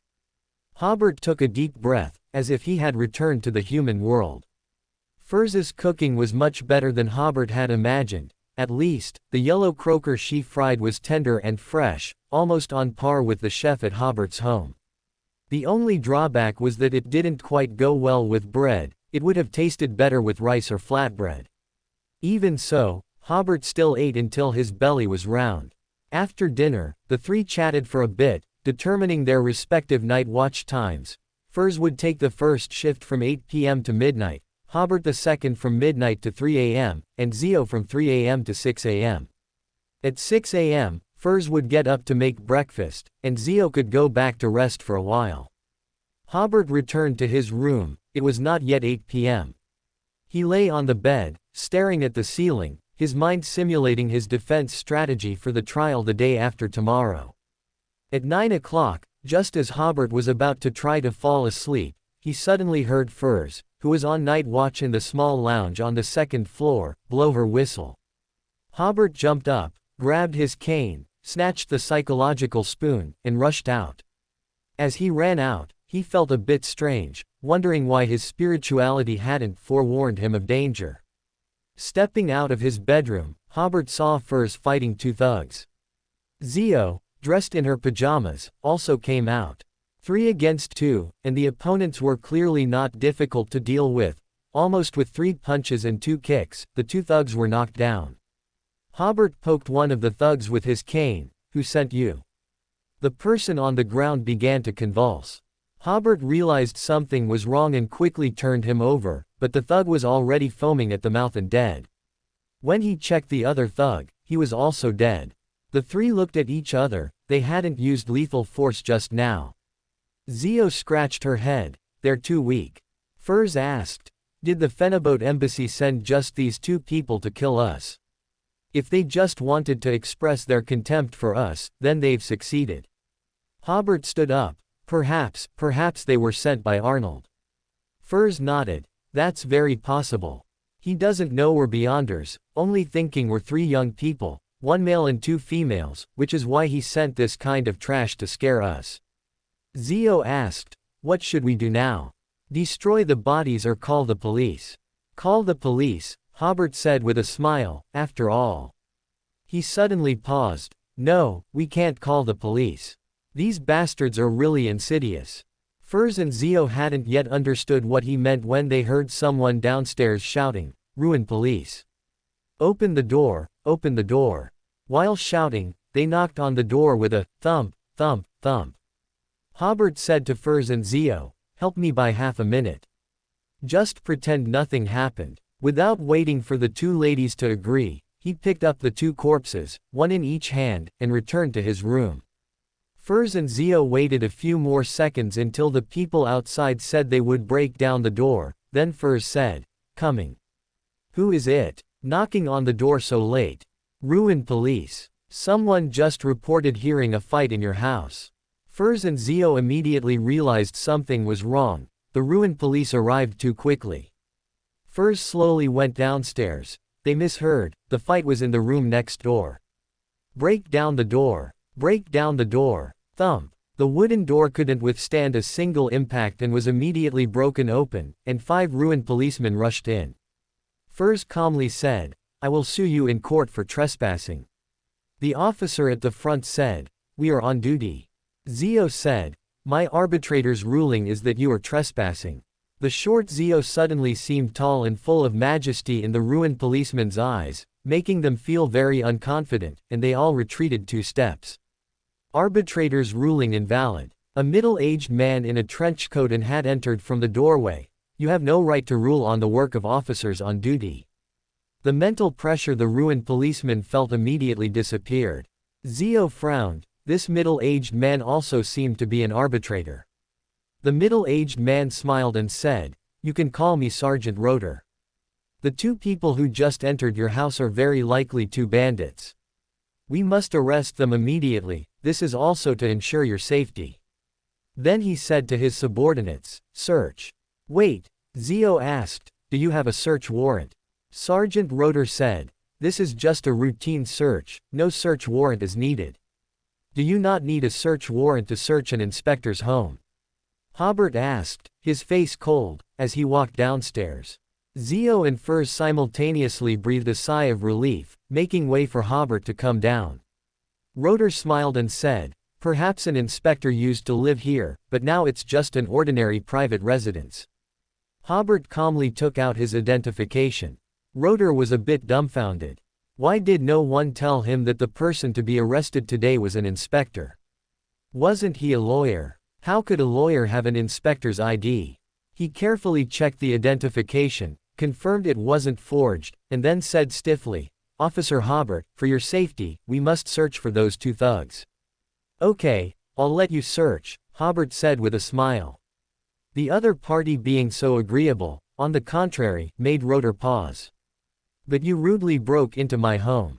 If you don't find anything, you owe me an explanation, right? Rotor asked, what are your demands? Hobert pointed to the door, pay for my door. No problem. Rotor thought to himself, once the bodies are found, you won't be so arrogant. His subordinates immediately began searching. They searched everywhere a person could hide on the first floor but found nothing. On the second floor, they searched thoroughly again, turning over everything but still found nothing. Rotor still didn't believe it and personally went to the second floor to search, then asked his subordinates guarding outside, still with no results. That's strange. Where did those two bodies go? Hobert sat on the sofa in the living room downstairs and asked, how is it? Have you found what you were looking for? Rotor, who was on the second floor, gave a wry smile before coming downstairs with an apologetic smile and said, it seems we misheard, the fight just now might have happened next door. Hobert smiled, as if praising but more like mocking, you are really serious about your work. He pointed to the door, pay for the door. All right, all right, all right. Rotor quickly reached for his wallet. Hobert, however, said, these two doors of mine were custom made according to the standards of the Ruined Kingdom Hotel, and they cost me over £100 in total. I won't make it difficult for you, I'll round it down for you. Just pay £100. Rotor's hand froze as he reached for the money, doors made of gold. Worth £100. He knew very well that Hobert was extorting him, but he didn't dare to say anything. Whatever he said now would be wrong, so he had no choice but to take out the more than £70 from his wallet, then had his subordinates chip in a dozen or so pounds, and finally wrote an IOU for £12 before Hobert let them leave. Closing the door with the broken bolt, Hobert said to Hugh and Furs, pack your things. We're moving somewhere else for a couple of days. Furs asked, where to? Blackthorn Security Company. Hurry, before they react. The three of them took one or two changes of clothes, found some wire to secure the door, and then left by rented carriage.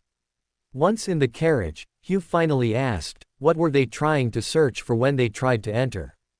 Why were they in such a hurry? To search for those two corpses, of course. Hobert smiled, I almost fell for their trick. Hugh then said, but, it was bandits who broke into our house, wasn't it? We should be the victims. That's true, but there's a lot of room for interpretation in practice. Hobert said, if following a lawyer's habit, when someone dies at home, you definitely have to call the police. As long as the investigators determine that the two deceased fall under crimes like home invasion and robbery, then we acted in self-defense, and we can be bailed out tomorrow. But the problem lies precisely here. According to relevant regulations, the definition of self-defense cannot exceed 5 working days. If it is self-defense, then bail can be granted immediately, and as long as the victim's family does not file a lawsuit within 1 month, the bail money will be refunded. If the investigators have doubts about the case, they can initiate a public prosecution, and a lawyer will provide a not guilty defense. Hobert chuckled, the other side was planning to use that 5 working days loophole. They knew that as a lawyer, it would be difficult to convict me of intentional homicide during the interrogation. And in my understanding, the determination of whether something is self-defense is usually quick. Since I have this understanding, they could use my understanding to delay the investigation progress. For example, if they wanted to spite me, they could rule it self-defense at the end of Bob's trial. But by then, even if I were granted bail, what good would it do? So I couldn't call the police, nor could I let them find the bodies. After speaking, Hobert couldn't help but smile. Playing such a game with a lawyer like him, who liked to use loopholes, was truly laughable. After a second or two of silence in the carriage, Furs suddenly said, "I must write this incident into my new book.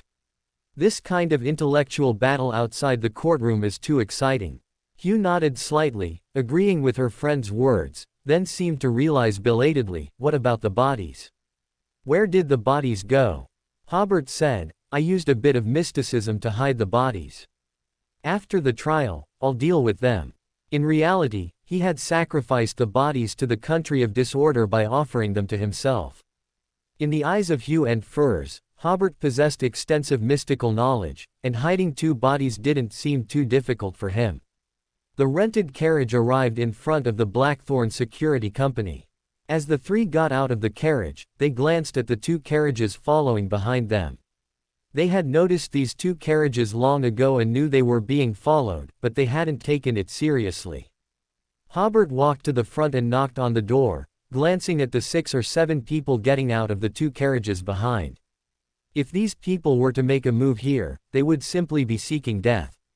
After knocking for a minute, LotM, whom he had met at the Obsidian Bar, opened the door with a yawn. She was slightly surprised when she saw Hobert. "Didn't I say? Today isn't payday. I'm not here for my paycheck." Hobert said helplessly, "Let's talk inside." LotM also saw the people standing outside and let Hobert and the others into the building. Thump. The door closed. Hobert said, "Is Captain Thomas here? He just received a report that someone attacked Bob. He and Borgia went to check it out." Hobert was startled. "How is Bob? Was he injured?" "No, after we met this afternoon, 2 colleagues were protecting Bob. Although an attack occurred, it was stopped at the very beginning," LotM said. Hobert glanced at the lady. Did she always speak with such long pauses? He sat on the sofa and tested its firmness. "We'll be sleeping here tonight and tomorrow night."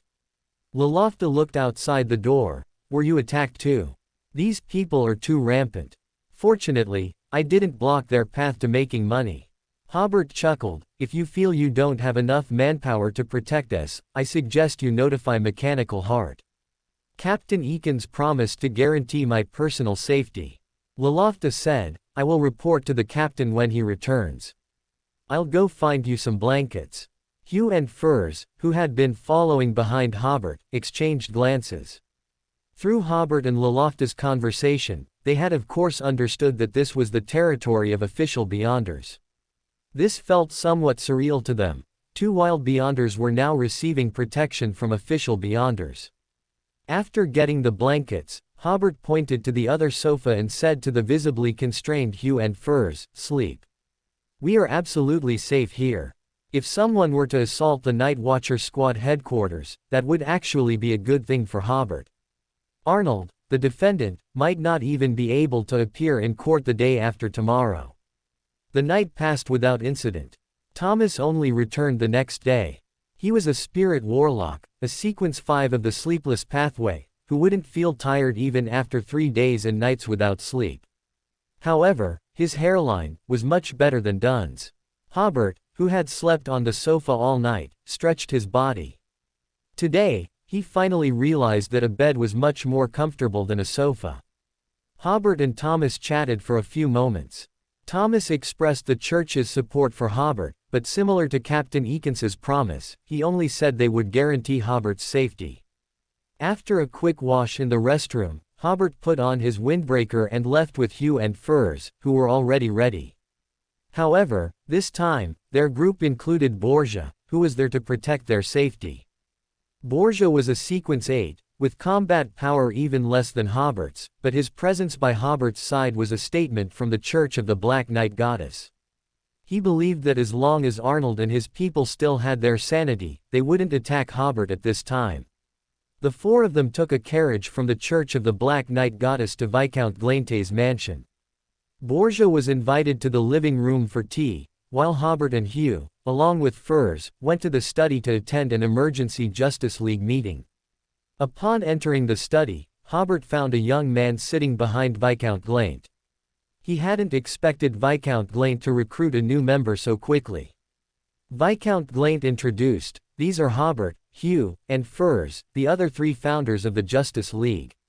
He said, "This is Carl Vincent, the youngest son of Count Vincent." In the living room of Arnold's house in Backland's West District, there were more than a dozen people in the spacious living room, sitting or standing, some smoking cigarettes, others cigars. Last night, they had gathered together, awaiting news of Hobert's arrest, but events far exceeded their expectations. No body was found at Hobert's residence. Those were the 2 bodies Arnold had hired for £600. And Arnold's subordinates had personally watched them break into Hobert's residence, so how could they have vanished into thin air? While Arnold and the others were still processing, Hobert had hidden in a security company. Because the security company had no reputation, they were about to force their way in but were stopped by the arriving Mr. Kenneth. By the time the sun rose, everyone was tired and sleepy, and they hadn't come up with a better plan. Just then, Arnold's subordinate came to report, Hobert had gone to Viscount Glaint's mansion. Gustav said somewhat unhappily, "Arnold, why didn't you tell us earlier that Hobert also knows some nobles? In the current ruined kingdom, the most powerful people are still the nobles." Arnold's cold sweat was about to break out. "Chairman, I really didn't know that." One of Arnold's friends defended him, "Chairman, this Viscount Glaint only inherited his title last year. But because his father died suddenly, he hasn't fully inherited old Viscount Glaint's connections and has never received a proper assignment, so he can only be considered a fallen noble. Nobles are currently divided into 2 types, powerful nobles and fallen nobles. The former are the targets of flattery for everyone present, while the latter, for this group of businessmen, are not so unapproachable." Gustav glanced at the 2 who had just spoken. "Don't you feel that we've been very unsuccessful in handling this matter with Hobert? Originally, they wanted to scare Hobert away with threats and their wealth, but Hobert wasn't scared at all and even taught them a lesson in return. Then they prepared to play dirty, but that also failed. Neither Hobert nor Bob was harmed." Arnold asked somewhat unwillingly, "Mr. Kenneth, can we really not break into Blackthorn Security Company and take Hobert away?" Kenneth, who was around 30 and had a long face, had to explain more clearly. "Let me put it this way, for us to break into Blackthorn Security Company to arrest someone is equivalent to breaking into the Church of the Night Goddess to arrest a clergyman." Arnold understood. "So this security company is an asset of the Church of the Night Goddess." Kenneth was too lazy to continue explaining to them. "In short, if you want to arrest someone at Blackthorn Security Company, the Duke will no longer provide you with any convenience in this matter." Everyone looked at each other, only then realizing the seriousness of the matter. Immediately after, they began to curse Hobert for being cunning and knowing such a good place to hide. Kenneth said, "There's no need for these underhanded tricks anymore. Since lawyer Hugo has already been invited, I think even if we openly debate Hobert in court, will a great lawyer lose to an unknown minor lawyer?" The people around immediately began to flatter, "Mr. Kenneth is right, even if he knows a viscount, he's still just a minor lawyer." Mr. Kenneth's reminder made us realize our foolishness. Why should we spend so much effort solving that minor lawyer outside of court when we can win in court? Quote. Arnold didn't speak. He had witnessed Hobert's defense process, he was brave and resourceful, and Arnold wasn't sure if they could win the case. Carl Vincent politely shook Hobert's hand, praised Furz's beauty, and then complimented how, teenage, Zio could join such a mystical gathering. Zio smiled helplessly, not being familiar with them, she didn't offer an explanation. Furz was trying hard to hold back her laughter, while Hobert glanced at Grelint, his eyes seeming to say, "You're too direct, aren't you?" Previously, Hobert had accidentally discovered the ring Grelint was looking for during an unexpected mercenary mission. It was with Count Vincent. During the last Justice League gathering, Viscount Glaint did not issue a mission to steal the ruby ring. indicating that he did not want to announce this mission at the gathering, nor the other side of him that he had been hiding all along. Grelint smiled slightly, saying with a double meaning, "My father and Count Vincent are good friends, and our generation is, of course, good friends too." Hobert nodded, then turned to Carl and said, "Are you sure you want to join the Justice League? Before you make a final decision, I must warn you, if you reveal the secrets of the Justice League, you will be immediately punished. If you wish to withdraw, we will erase all your memories concerning the Justice League." Carl said, "I am sure I want to join the Justice League." Having received a clear answer, Hobert said to Grelint, "Please prepare an undisturbed room for me." Grelint led them to a small reception room next to the study. After Hobert asked Grelint to leave as well, he began to draw mystical symbols on the reception room table in a proper manner and lit candles. After a series of whispered incantations from Hobert, he said to Carl in a solemn voice, "Come before the altar." Carl was completely intimidated by Hobert's actions, indicating that he did not possess much mystical knowledge. When Carl arrived a few days later, Hobert said, "Empty your spirituality." As he spoke, he dripped Amanda hydrosol onto the candle. Under the influence of the substance, Carl immediately felt a drowsy sensation. At this moment, Hobert used the ability of the psychological spoon. In the years to come, if you intend to reveal any information about the Justice League, you will cry and slap yourself until you no longer have that intention. If you are forced to speak under external interference, you will only recount your most sordid and unwilling to show memories, and at the same time, you will forget everything about the Justice League. Due to the assistance of Amanda hydrosol, the effect of this psychological suggestion was very good. Unless a demigod from the spectator pathway is encountered, it will be very difficult to obtain information about the Justice League. Hobert first, distortion, the negative effects of the psychological spoon, then patted Carl's shoulder, "Wake up." Carl trembled all over, as if suddenly coming to his senses. "Is it over?" "It's over." Hobert instructed, "Remember, if you intend to leak secrets, you will immediately suffer punishment." Carl nodded repeatedly, having long since put away his previous disdain. After stepping out, Grelint, who was waiting outside, asked Carl, "How do you feel now?" "Nothing special," Carl said. "But the ritual just now was very magical. I felt like I was flying in the sky and saw one small island after another made of clouds." "You were right, Mr. Hobert is a master of mysticism." Hobert, who was following behind, smiled and shook his head. What Carl saw was perhaps his own spiritual island. When they returned to the study, Audrey had already arrived. She smiled and greeted Grelint and the others, then asked, "Mr. Hobert, was the initiation ceremony smooth?" Hobert nodded. "Very smooth." "That's wonderful." After everyone was seated, Hobert said, "Let's begin.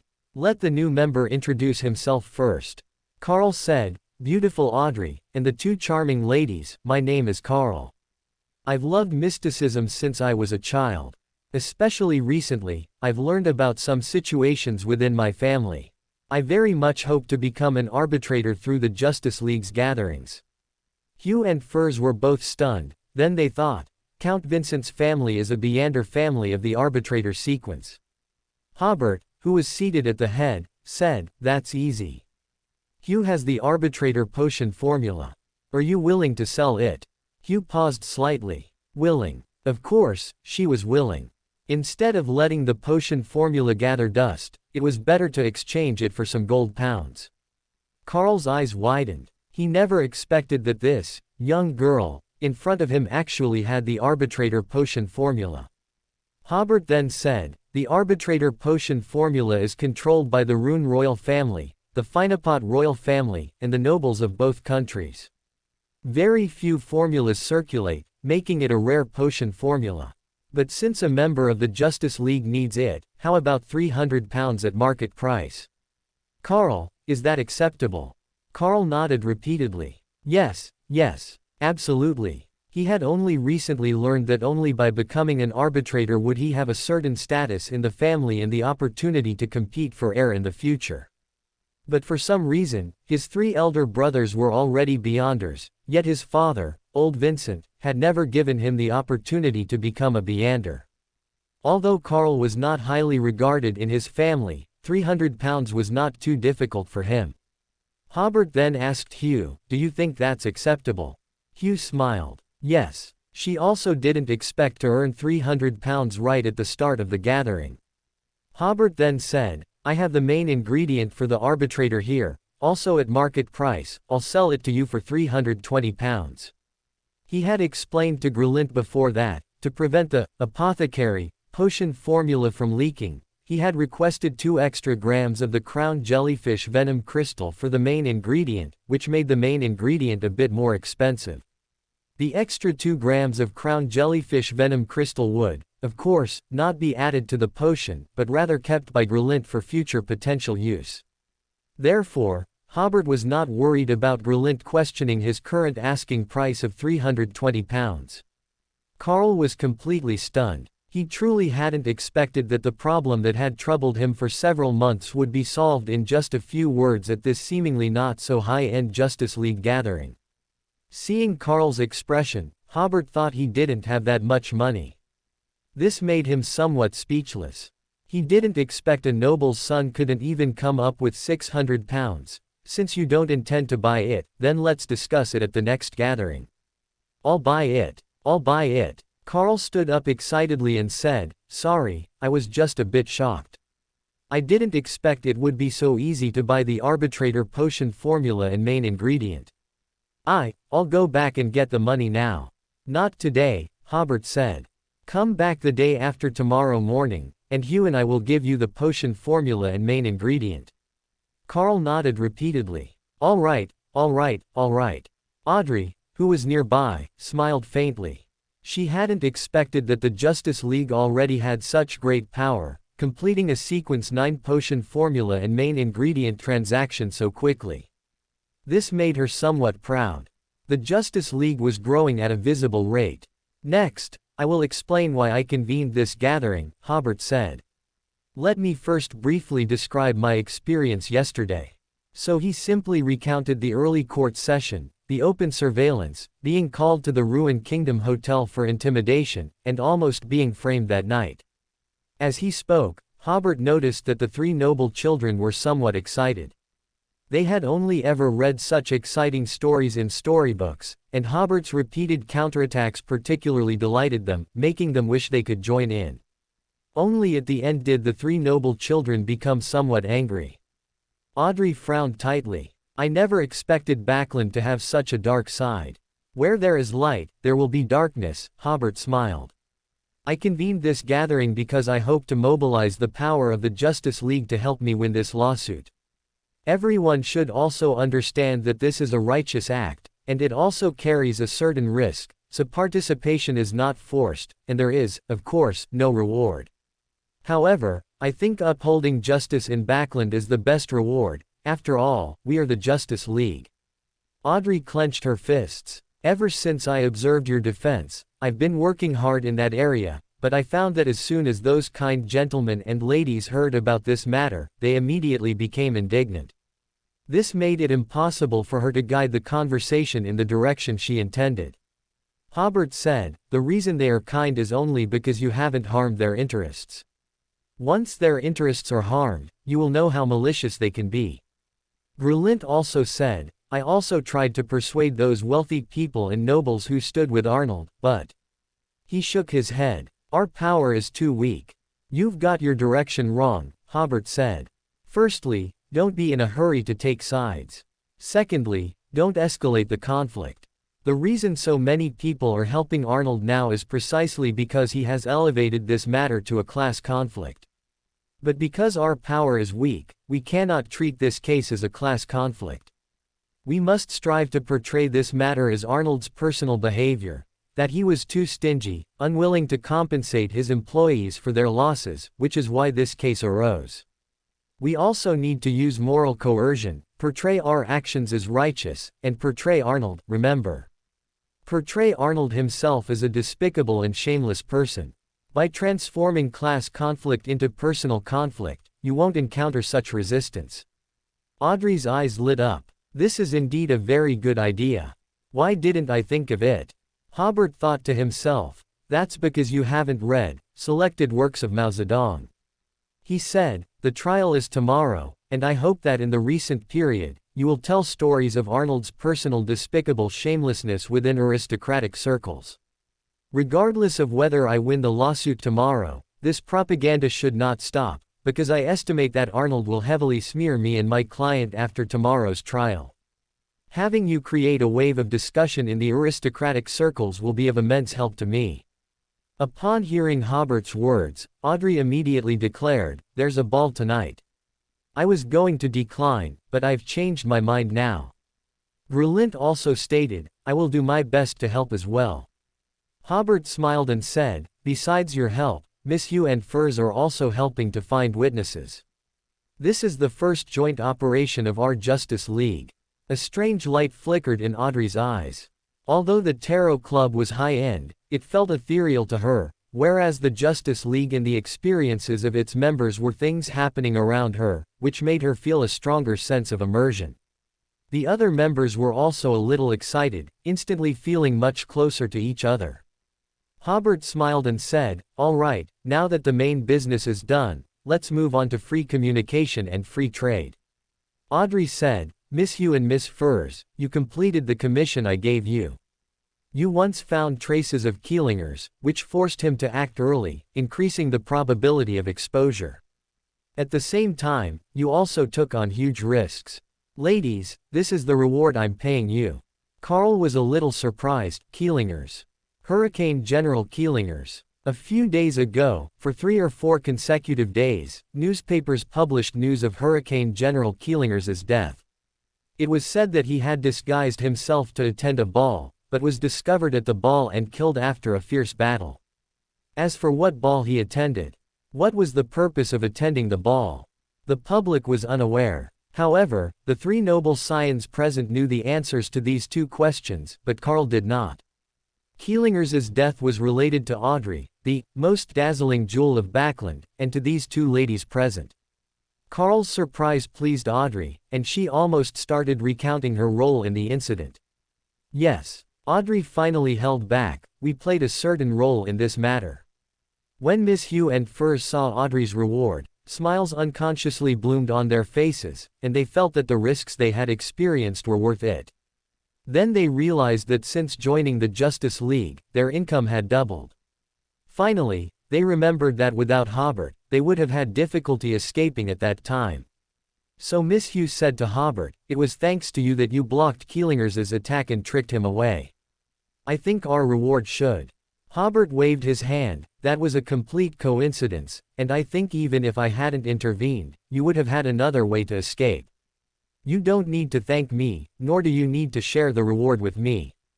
Carl re-examined Hobert. This young lawyer once again refreshed his understanding. He could actually withstand the attack of a pirate general. That was a pirate general. A recognized strong person throughout the world. Then he became a little excited, feeling that he had come to the right place. He even seemed to see his bright future. When Miss Hugh and Furs heard Hobert say that, they no longer insisted, and then reached a verbal agreement with Hobert for the main materials of sheriff and magician. Carl was completely silent, not expecting that 3 main material transactions would be completed at one gathering. The other members also belatedly felt a little incredible. This was only the 2nd gathering, and such fruitful results had been achieved.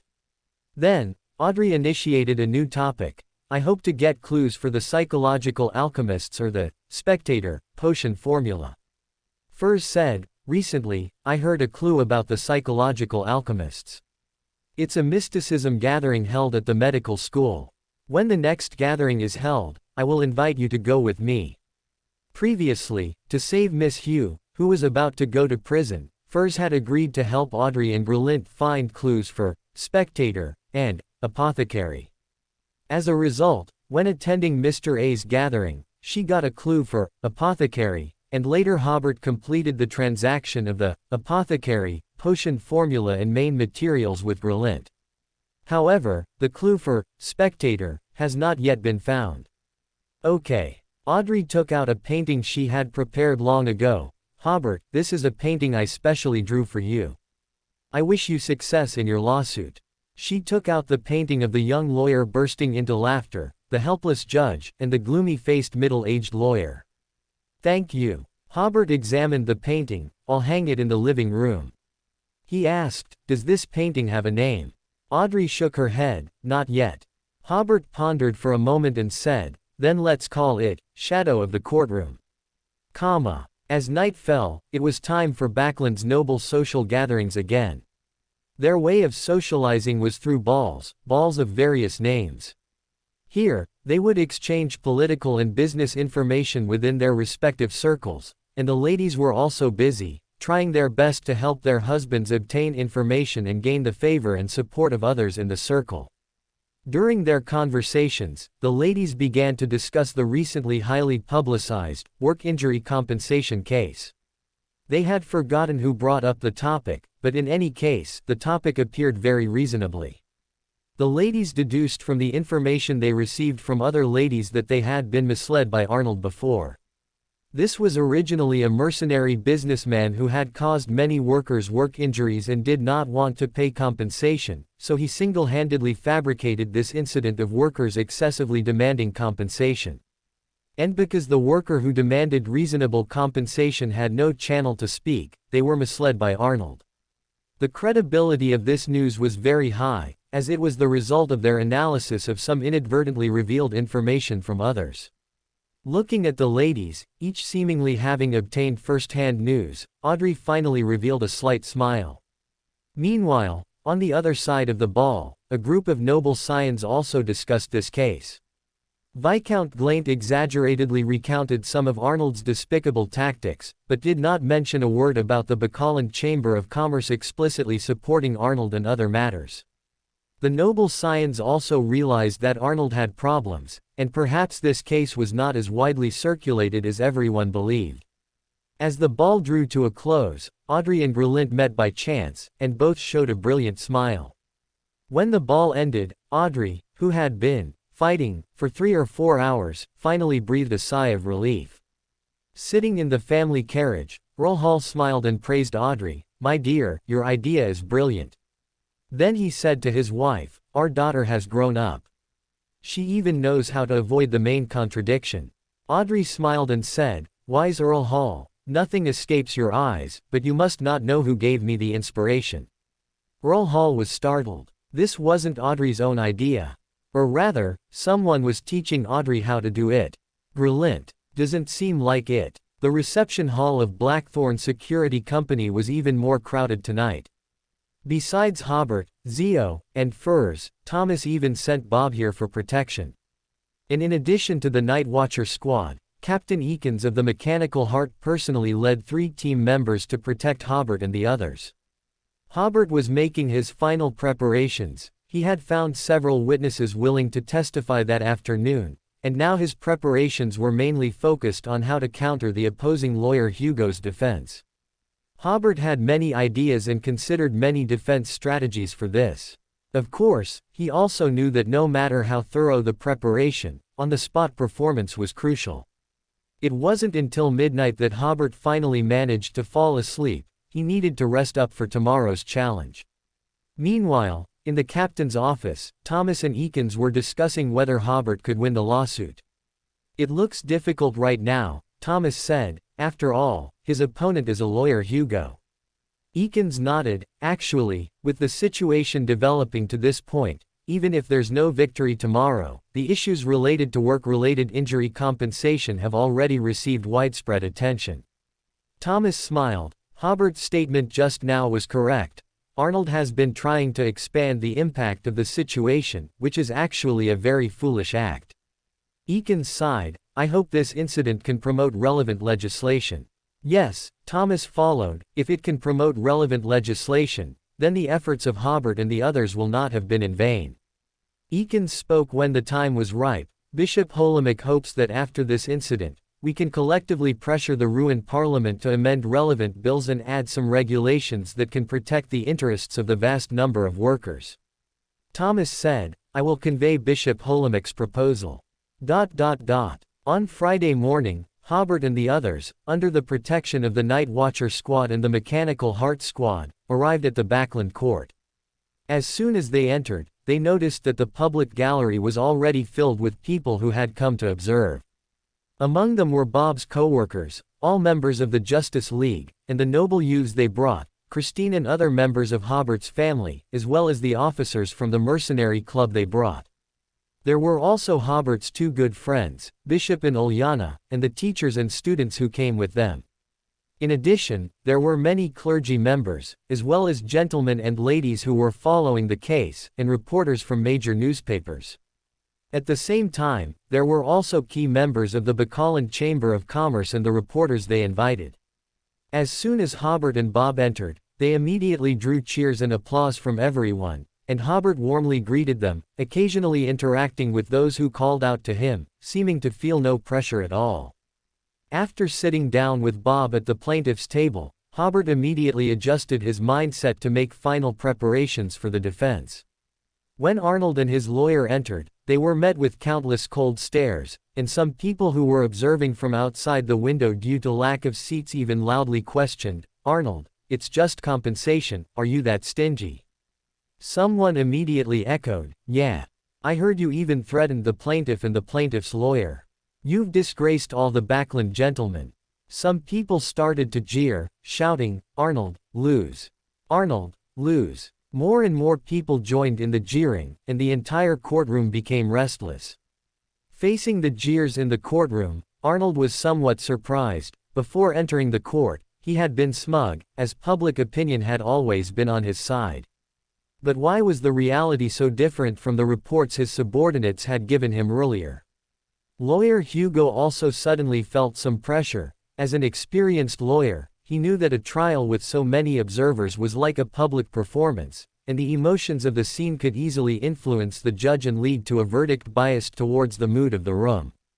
And now, the mood of the scene was clearly more favorable to the plaintiff. Gustav, the president of the Backland Chamber of Commerce, was somewhat surprised. He had just received news before coming to court that some nobles seemed dissatisfied with Arnold for escalating the situation so severely. This made Gustav suddenly realize that they had made too big a fuss about this matter earlier. The atmosphere in the courtroom today deepened his worries. In fact, the first few people to start jeering were hired by Hobert through Zio specifically for that purpose. When it came to creating momentum, a group of wealthy individuals from the ruined kingdom couldn't compare to a young man from the Ad era. Hobert had witnessed people turning black into white, and everyone believing it. Once the discussions in the courtroom started, they couldn't be stopped. Everyone began to discuss Arnold's hypocrisy and stinginess, while the class conflict triggered by this case was rarely mentioned. Gustav and the others also realized their oversight. They had focused on promoting it in newspapers and among wealthy businessmen and nobles, but neglected to control the public opinion of the courtroom observers. But by now, it was too late to realize this. At 8:30 a.m., as the judge appeared, the trial officially began. Plaintiff's lawyer Hobert first stated his demands, still presenting Arnold's charges from the perspective of intentional injury. He concluded by saying, "I believe everyone has seen the pattern behind the judge.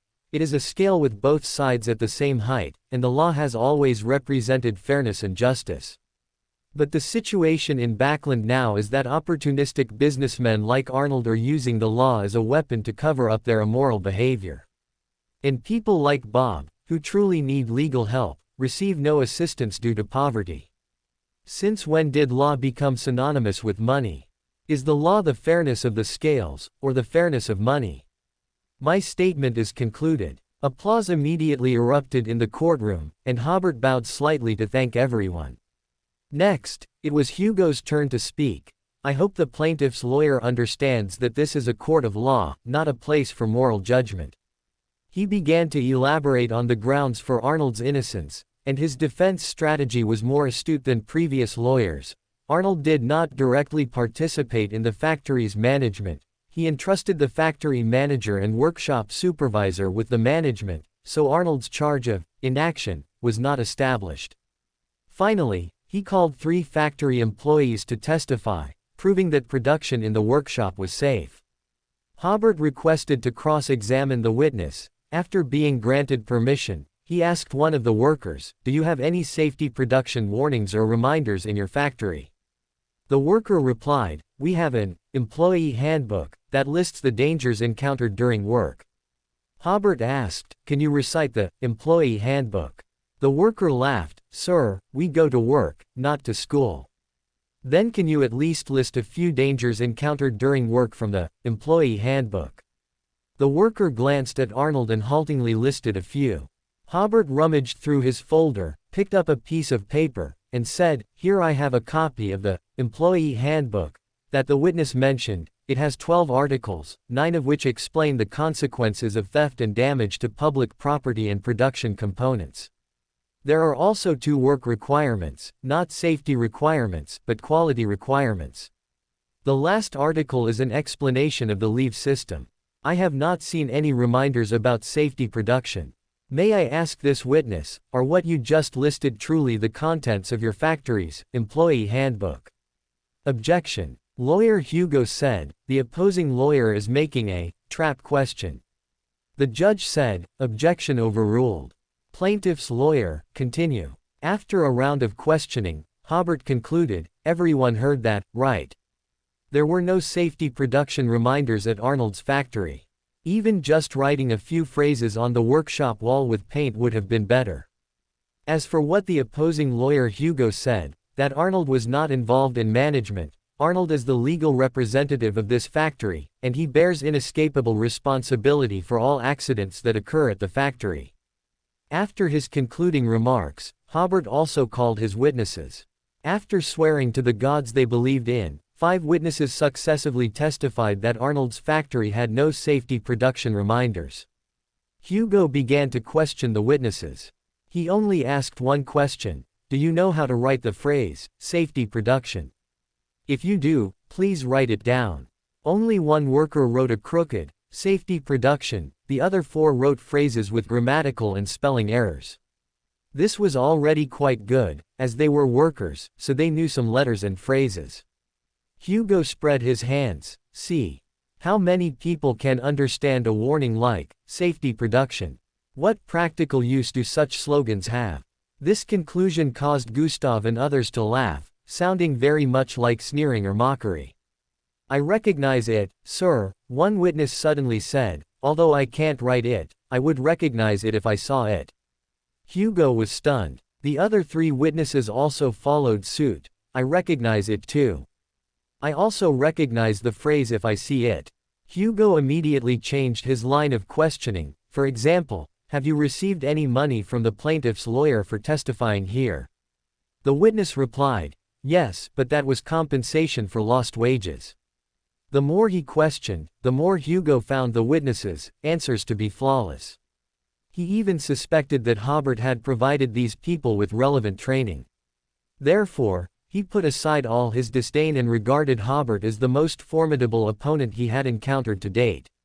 This is not to say that lawyer Hugo's defense strategy was flawed or that he was slow to react. Rather, since he began practicing law, he had never handled a workers' commission. He simply did not understand workers, or rather, workers were merely a concept to him. In Hugo's mind, workers were crude, ignorant, knew nothing of the law, were unreasonable, and were entirely a group of sparse-haired baboons. But he underestimated a person's determination to survive. No matter how ignorant a person is, they will show a very alert side when it comes to survival. In Hobert's description yesterday afternoon, these 5 witnesses had already understood that the outcome of this lawsuit concerned their future survival, so today they were fully focused on responding. For Hugo, this was just a well-paid lawsuit. Even the work of preparing defense materials and finding witnesses was handled by his assistant, which was standard practice. However, if this lawsuit were handled only according to standard practice, it would be very difficult to win. In the first round of the witness segment, the plaintiff's side had a slight victory.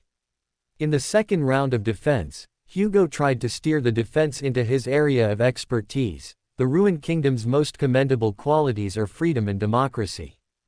Although these 2 words and their meanings were invented by the Intis Republic, they have been better developed here in Ruin.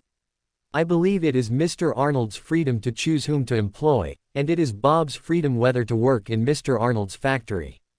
All of this was achieved under the premise of free will, and now that Bob is injured, blaming all responsibility on Mr. Arnold is clearly an unreasonable demand. Hobert argued, yes, freedom is a good word, but it must be constrained.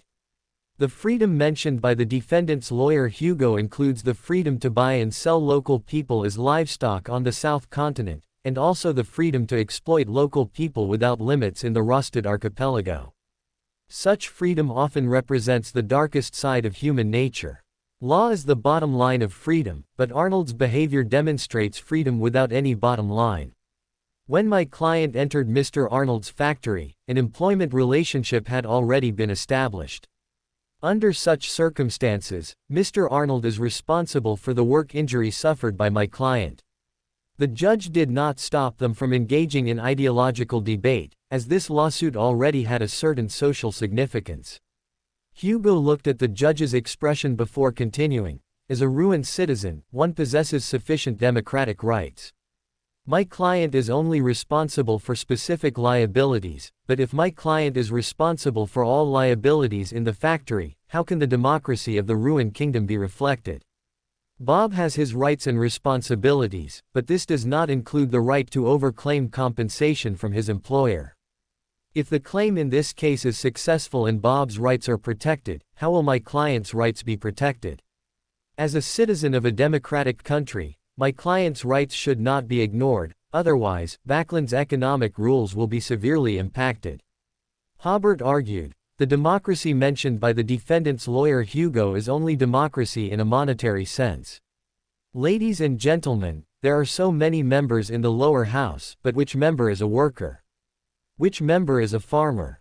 Is a democracy that cannot represent all classes truly democratic? At this point, Bob's co-workers cheered loudly, but Hobert noticed that the reactions of others were quite normal. Hobert saw the smile on lawyer Hugo's face, and he suddenly realized that this was a topic Hugo had intentionally provoked, aiming to escalate the conflict between Bob and Arnold into a class conflict. He truly is a great lawyer. Hobert sighed inwardly, realizing so quickly where the core of the problem lay. He immediately changed his strategy. The defendant is someone who has neither understood freedom nor knows what true democracy is. Such people are quite rare in Backland. He has been using personal grievances to stir up conflict throughout Backland. Ladies and gentlemen, are you willing to pay for the consequences caused by Arnold's inaction? Hugo immediately stopped smiling. He hadn't expected an unknown lawyer like Hobert to react so quickly. Hobert's speech continued. Ladies and gentlemen, a work injury compensation case has garnered the attention of all Backland. Don't you find this very strange? Why has it received such widespread attention? It's because the defendant hopes the situation will escalate, thereby evading compensation. Otherwise, why would everyone pay attention to a common work injury compensation case? As Hobert said this, the people in the audience deeply agreed, especially the noble youths, who had indeed heard of a work injury compensation case for the first time.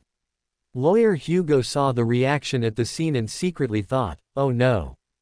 Hobert cleverly used Arnold's previous publicity to confirm that Arnold's escalation of the situation had ulterior motives, making it difficult to shift the issue to class conflict.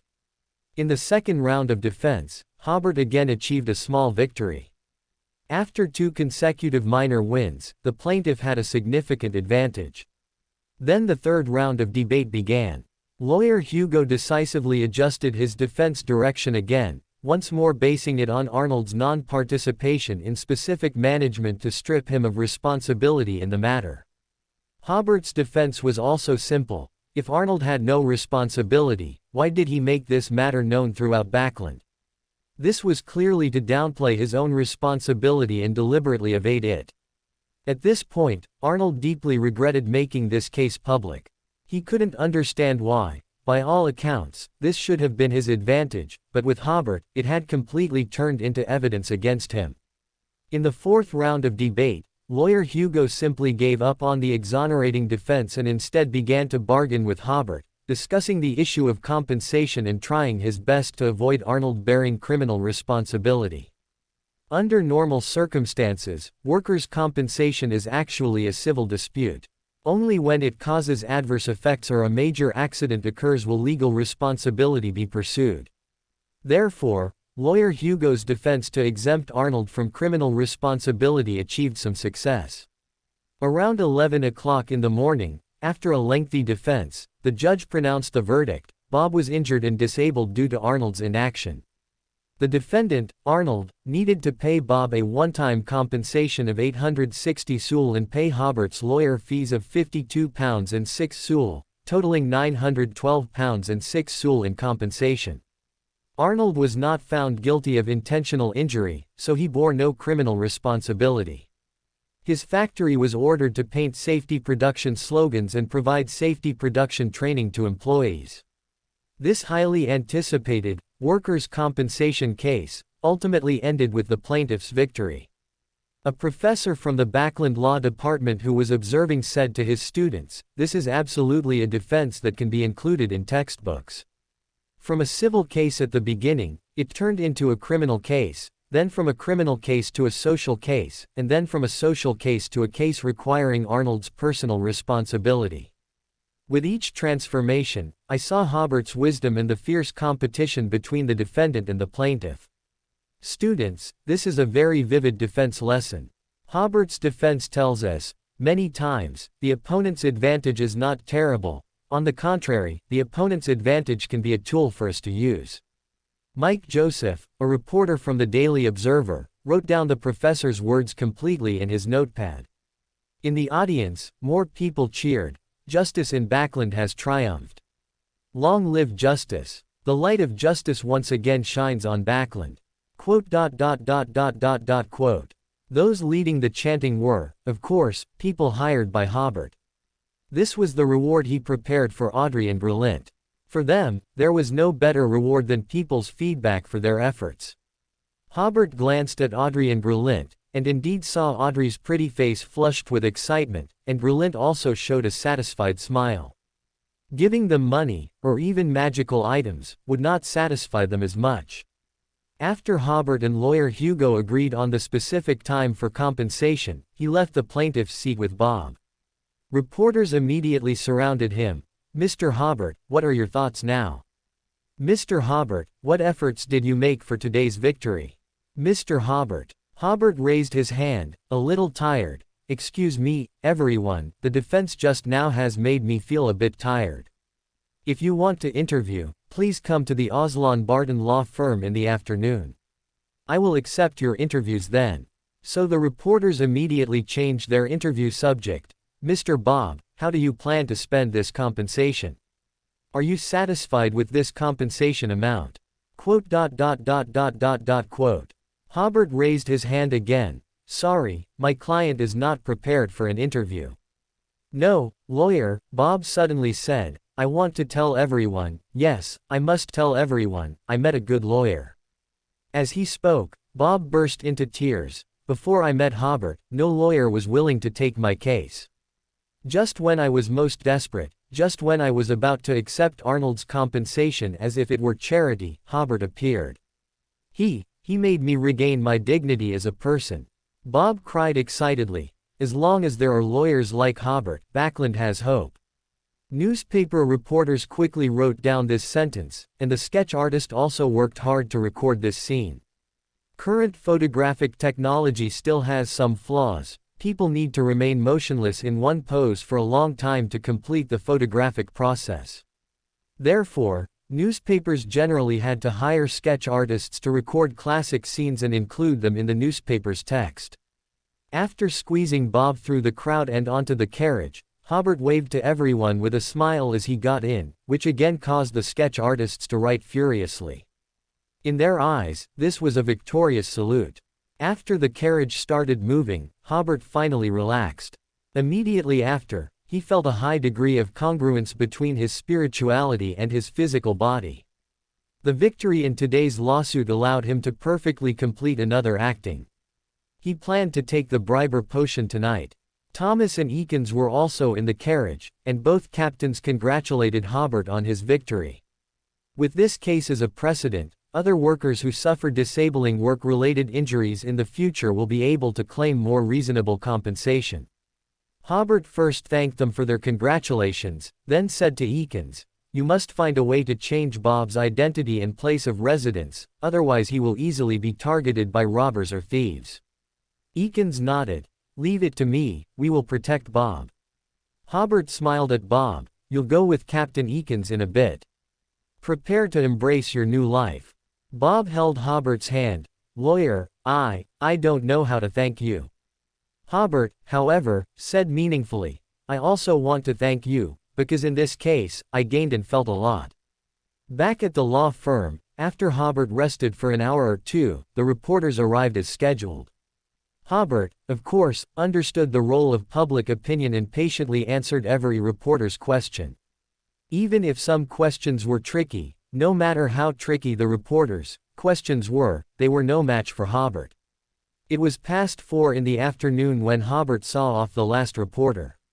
He stretched, his work for the day finally over. However, because the potion had further integrated with his body, he did not feel too tired. So, after chatting with Barton for a few minutes, he returned to his rented room. Hugh and Furs had left a note saying they had gone to the bar to celebrate today's victory. Hobert went to his room, and by praying to himself, obtained the re-aggregated briber extraordinary characteristic. He then went to Gale Herbalist shop to buy the necessary auxiliary materials. With all the materials for the potion, he returned to his home in Queen's District. According to his agreement with Christine, he needed to talk to Christine before drinking the potion. An extra chapter for everyone's monthly votes. This chapter makes up for the promised extra chapter. In the past few days, the author has received dozens more monthly votes. The author has automatically accumulated these monthly votes for the next extra chapter. As long as the conditions for an extra chapter are met, there will be more. The atmosphere at home was also very lively, as they had all attended Hobert's defense today and knew that Hobert had achieved a great victory. Donna said that several of her female classmates had expressed their admiration for Hobert and even urged her mother to propose marriage. Tyrone, on the other hand, also hoped to get into the law department and be able to defend justice in the future. After the lively dinner, at Hobert's unspoken signal, Christine led him to the study. Sitting on opposite sides of the desk, Hobert said, "Father, I had already completely digested the barbarian potion before, and today's victory made me feel a high degree of compatibility between the potion and my spirit. I think I can already consume the briber potion." Christine was stunned. Handling cases can also accelerate the digestion process of the barbarian potion. Yes, Hobert corrected, handling social cases indeed has such an effect. This time, Christine did not verify it like last time. He believed Hobert's feeling, "Perhaps, you are the hope of your family." He looked at Hobert with a relieved expression for a few seconds before saying, "After you digested the barbarian potion, your father left you two options. One option is to stay at Sequence 8. I will give you a sealed artifact, and with this sealed artifact, you can transfer the mad whispers in your ears to others. But each transfer can only last 12 hours, and after one transfer, you need to rest for 14 hours before you can use it again. Although you will still hear mad whispers, because there is enough rest time, your spirit will not be under too much pressure, and as long as the barbarian potion is completely digested, there will basically be no signs of losing control. That sealed artifact was found by Rex with great effort, and it is only applicable to Sequence 8. Once you consume the briber potion, there is no turning back."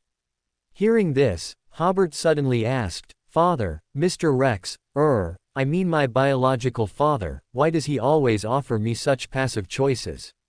"Child, you are too young to understand a father's worries," Christine said. "Gaining abilities comes at a price, and the greater the ability gained, the greater the price to pay. Only when you have children will you have such worries." Hobert nodded. He had indeed never experienced the feeling of having children. What about the other option? I will tell you all known information about the Heller family's curse, and you will continue to search for answers based on this information, Christine said. In addition, you have passed your father's test. According to your father's will, if you still cannot find the Briber potion formula before you completely digest the Barbarian potion, then you only have the previous option. If you pass the test, I will do my best to help you advance your sequence. Hobert suddenly realized that Rex's test was a screening mechanism. He had previously thought it was a trick to pit his son. He considered it briefly and then made a decision. I will stick to my previous choice, to advance to Briber and investigate the family curse. Christine took a deep breath. All right, as I said before, I respect your choice.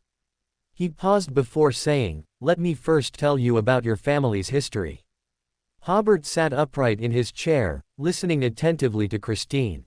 Christine looked at Hobert. You are not actually surnamed Heller, but Trentsust. Hobert was startled. Why did this surname sound so familiar? After thinking carefully, he suddenly realized, the Night Emperor's Trentsust. Christine nodded. It took Hobert a second or two to digest this information, and then he realized that the family curse might be due to this surname. Rex never found out the source of your family's curse throughout his life, Christine said. According to your ancestors' records, this curse appeared suddenly. The time it appeared was around the time of the Night Emperor's fall. Because your ancestors only knew the approximate time of the Night Emperor's fall, they didn't know whether the curse appeared before or after his fall. Christine got up and poured a glass of wine for himself and Hobert, then sat down and continued. The Night Emperor's fall remains a huge mystery to this day. Logically, he was the victor in the early stages of the Four Emperors' War. Black Emperor Solomon was an enemy of the gods, and his second fall was expected. Blood Emperor Tudor was in a half-mad state, which made it difficult for him to achieve ultimate victory. But why did the Night Emperor, who clearly had the support of the gods and gained a huge advantage in the early battles, suddenly fall? Moreover, the Orthodox Church's pursuit of the Trentsust family was exceptionally fierce. The Solomon family and Tudor family were only hunted by the Orthodox churches for a period of time. Later, these two families went into hiding, and the Orthodox churches did not actively seek out their traces. But the Trentsust family was different. The Orthodox churches have always been actively searching for the remaining forces of this family. This forced most members of your family to hide in the South Continent, where the power of the Orthodox churches was weak, and live there under assumed names. Hobert was startled. Could it be the Bach family? He asked, does my family have other members? That's right, Christine said. After they went to the South Continent, they changed their surname to Bach. Rex even visited them and, with the Patriarch's permission, took a sequence for extraordinary characteristic. More than 20 years have passed. I wonder how they are doing now. Hobert thought to himself, they're doing quite well now, the family even has minds. Christine continued, your father speculated that your family's curse might be related to the Night Emperor's fall, so after he returned to Backland, he began searching for ancient ruins everywhere, but unfortunately, he only found some clues and no evidence to prove his speculation. He sighed. The source of the family curse needs to be found by yourself, and you also need to find a way to resolve the curse.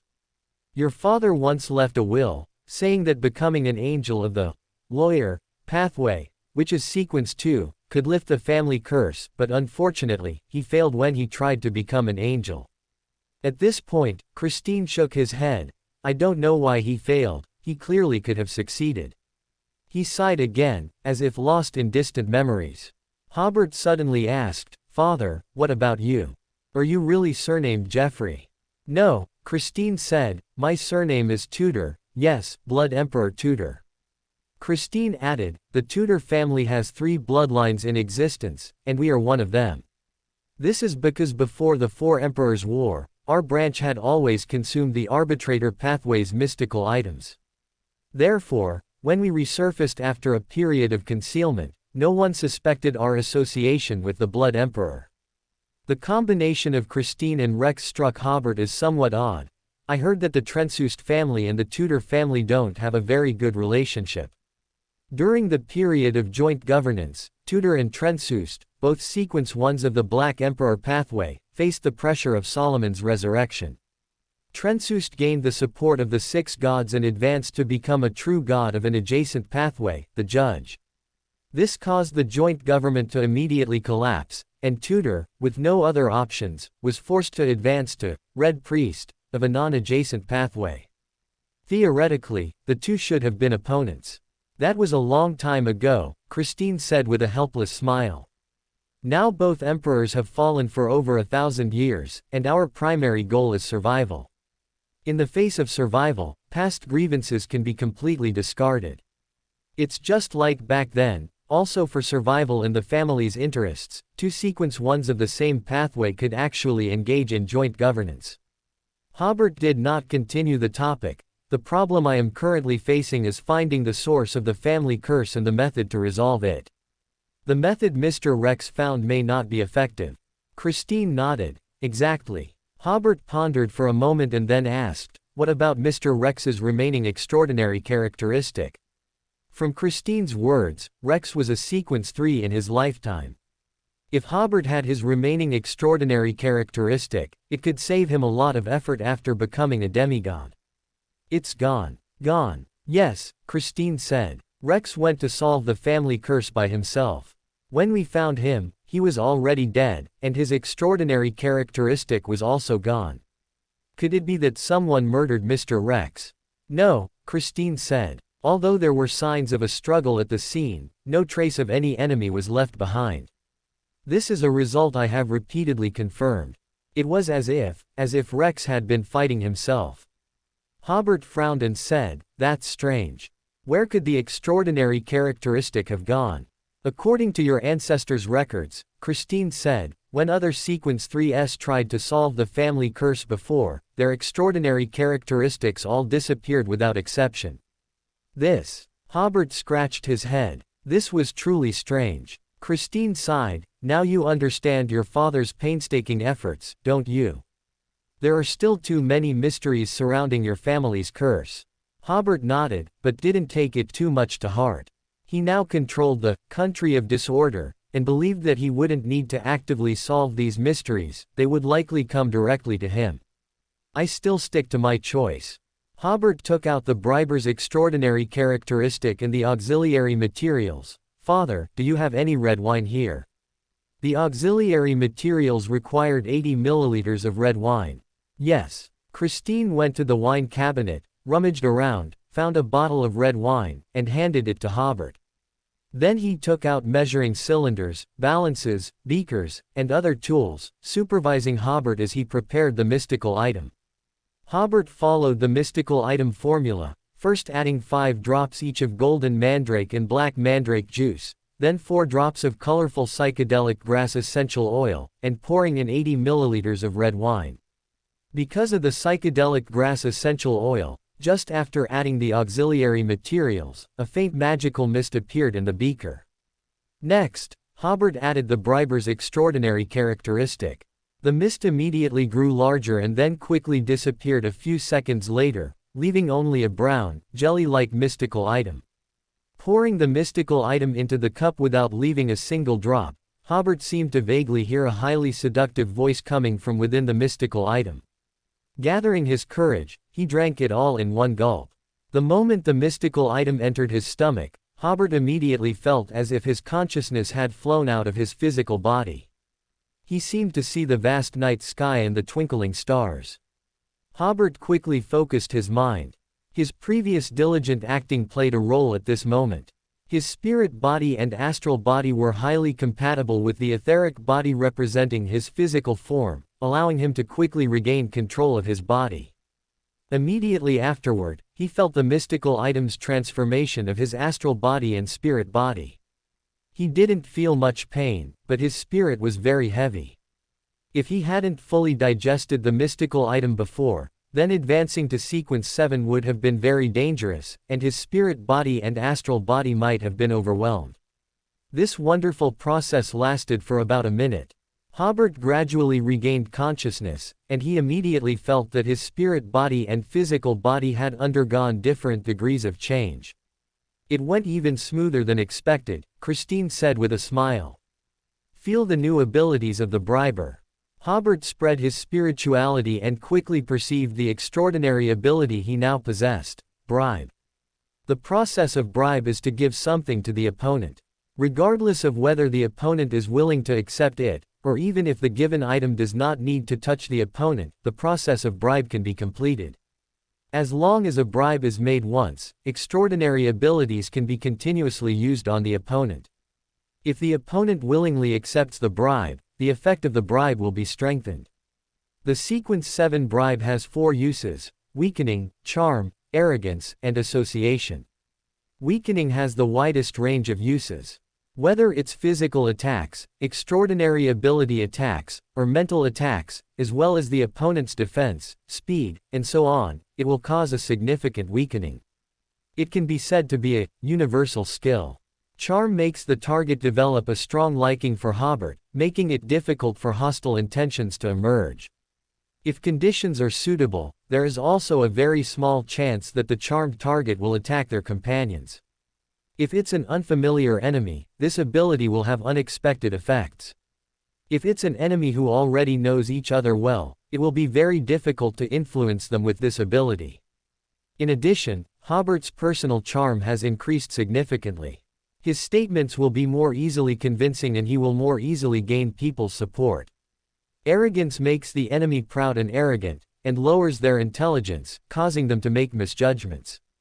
Association allows Hobert to create connections and association with others or opponents. If used during hostility, its effect is similar to charm. If used in normal times, it will make the other person feel a strong connection with Hobert, making it easy to find common ground and become good friends. Besides, bribe, distortion, has been strengthened, allowing him to distort the enemy's language and movements, and can now be used as an offensive extraordinary ability. His physical fitness has also improved, and the berserk state can now last for more than an hour. Most importantly, Hobert's spirituality has greatly increased, and he can now fully utilize the power of the psychological spoon. There's also no need to conserve the psychic necklace. Even after 10 or 8 continuous psychic readings, his spirituality likely won't be depleted. It's clear that from Sequence 8 to Sequence 7, there has been a qualitative leap in spirituality. However, his ability to find loopholes and summarize patterns hasn't significantly improved. After understanding his new abilities, Hobert left the study and returned to his room. It was still early, so he didn't go to sleep immediately. Instead, he sat in his chair, contemplating how to act as a briber. The emergence of these new abilities provided significant insights. The purpose of bribe is to gain more friends and fewer enemies. And because the ability to find loopholes and summarize patterns hasn't significantly improved, does it imply that the process of bribe involves actively creating loopholes and actively changing rules? Does this mean that the briber's acting should be more proactive, more positive? Hobert also recalled his thoughts on how to act as a barbarian. That contemplation was very successful, and it was precisely because he followed the acting principle of not abiding by the order of civilization as being a barbarian, that his potion digested so quickly. Furthermore, Hobert has realized that the core content of acting for the entire judge pathway is inseparable from order and rules. Through this association, Hobert realized that the acting element of the briber is very likely, actively creating loopholes in rules that are beneficial to oneself. Hobert decided that when he had the chance, he would actively act according to this rule to see if the potion showed any signs of loosening. Then he locked his door and entered the country of disorder to see what changes had occurred after becoming a Sequence 7. Sitting on the Iron Throne, Hobert first saw the blurred figure he had trapped in the pool of water had become clearer. He could now clearly make out the face. It was a handsome young man. Hobert strengthened the seal of the pool water on this figure. The figure's power had indeed strengthened, but the country of disorder was Hobert's home ground, and he could still easily seal him. Hobert then began to seriously consider this question: whose projection was this blurred figure? Could it be the Night Emperor's projection? Thinking this, Hobert shook his head, feeling it was unlikely to be the Night Emperor, because the reasoning didn't make sense. If it were the Night Emperor, why would he torment his descendants with a curse? Hobert then felt he shouldn't be so arbitrary, because there might be some operations he didn't understand at all. For example, could this be a contingency plan for the Night Emperor's resurrection? After becoming a true god, it becomes very difficult to kill them, because they are already the very embodiment of a certain aspect of order, or an existence outside of a certain aspect of order. Life and death are concepts only humans have, and these concepts may not encompass gods who already have abstract meaning. After entering the country of disorder, Hobert found that some memories about the Night Emperor had appeared in his mind. In these memories, the Night Emperor's experiences were similar to Christine's description. What was missing from Christine's description was the part about how to become an Ancient One. After the resurrected Solomon's fall, the Night Emperor likely obtained the uniqueness of the Black Emperor pathway, as well as at least one extraordinary characteristic. The Night Emperor was already a judge, with the uniqueness of the Black Emperor and a sequence 1, he was only missing the source material to become an Ancient One. So, could the Night Emperor's demise be directly related to his efforts to become an Ancient One? For example, the 6 gods at that time were unwilling to see an existence more powerful than them, or the Night Emperor suffered some kind of contamination when he was searching for the country of disorder. Hobert suddenly thought, was his close connection with the country of disorder right after he transmigrated due to the original owner's last name, Trentsust. He also recalled that the uniqueness of the judge pathway, the Trentsust brass book, was contaminated by the country of disorder. But the problem lies here: if the Trentsust brass book was contaminated by an outer god, or by the source castle or chaos sea, it would make perfect sense. Why was it contaminated by the country of disorder? The country of disorder is also the source material of the judge pathway. What kind of contamination could it cause to the uniqueness of the judge pathway? Or is there another hidden reason? For example, did the Night Emperor fall into some trap of the uncertain mist? So the Night Emperor was contaminated, and the 6 gods had no choice but to eliminate the Night Emperor. If it were a direct confrontation, the uncertain mist might not be the Night Emperor's opponent, but his Ancient One status was there, so it would be a very simple matter to scheme against the Night Emperor, and the Night Emperor would find it difficult to resist such a scheme. Thinking of these, Hobert patted his forehead. These problems were not something a Sequence 7 like him could figure out. He would wait until there were new clues in the future before thinking about them again.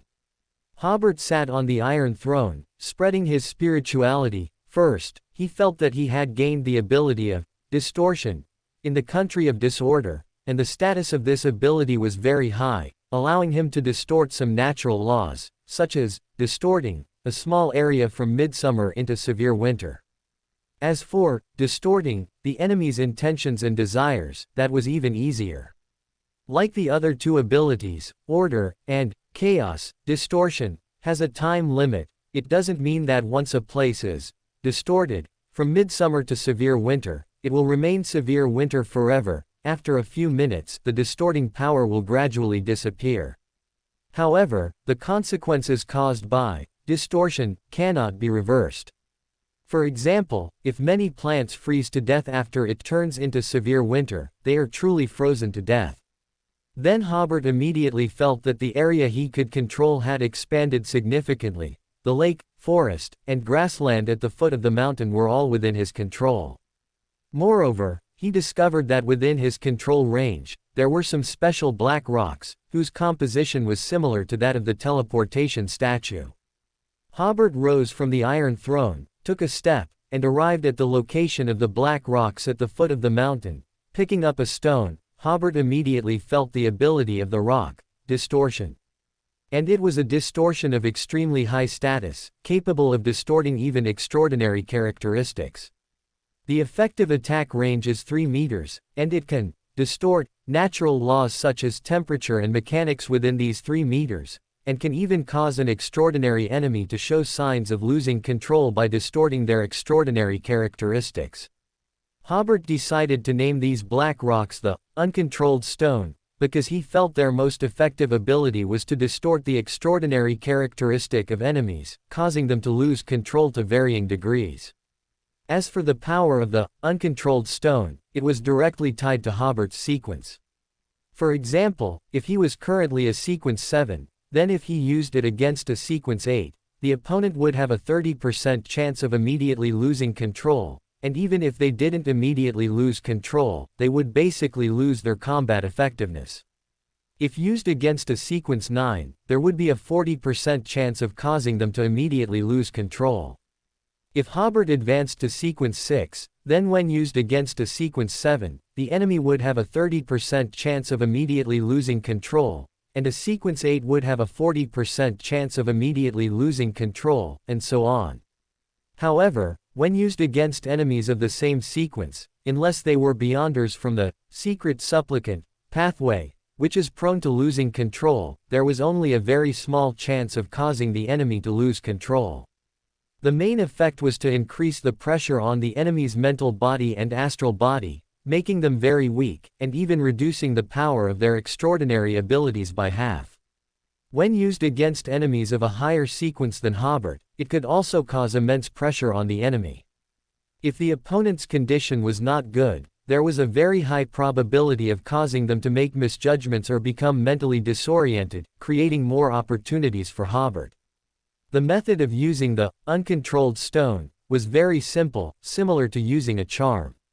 One would set up a spell in advance, infuse it with spirituality, and then throw the uncontrolled stone within 3 meters of the enemy, which would immediately distort the enemy's extraordinary characteristic.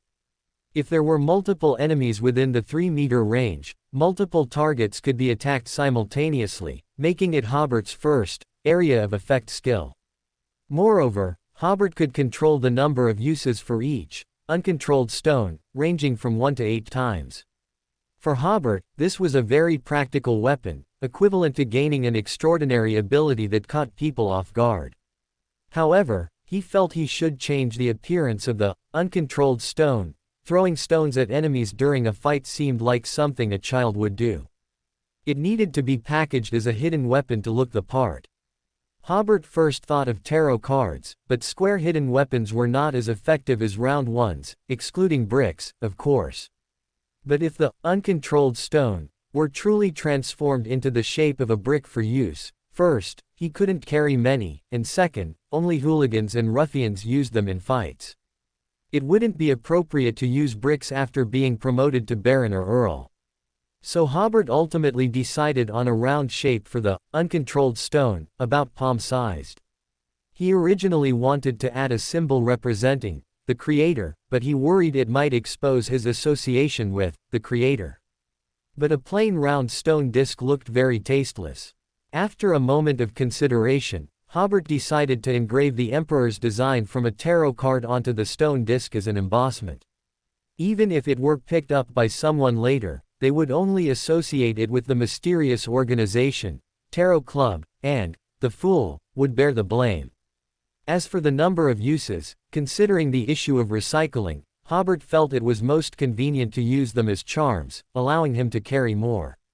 Back on the Iron Throne, Hobert suddenly thought that the next time he entered the country of disorder, it would be best to bring the psychological spoon with him to give himself enough psychological hints that information about old ones could only be recalled within the country of disorder. Information about Adam also needed to be handled similarly. The protection of the country of disorder, for Hobert, was more like a mechanical protection.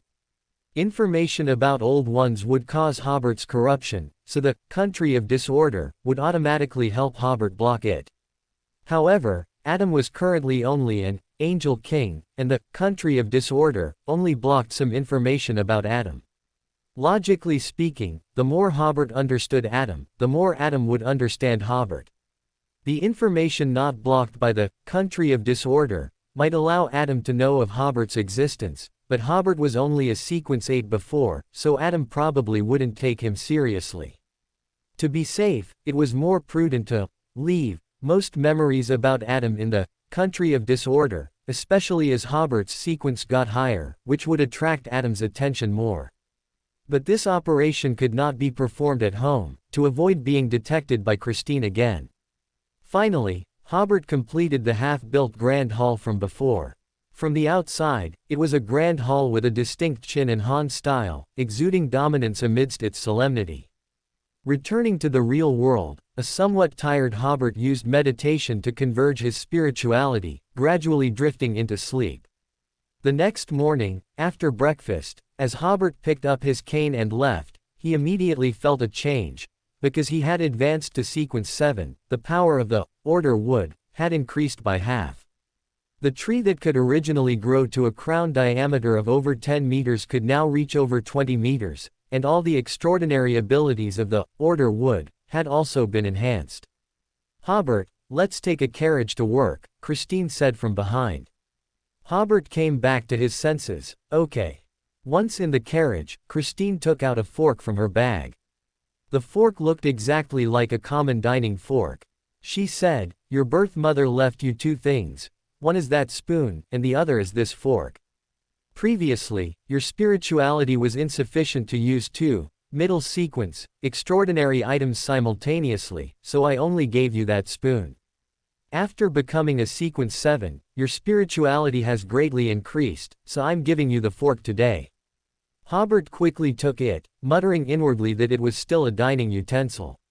He then infused spirituality into the fork and immediately felt its abilities, healing art and suturing. Both were very practical abilities. Hobert judged that the fork's extraordinary characteristic likely came from a druid of the cultivator pathway.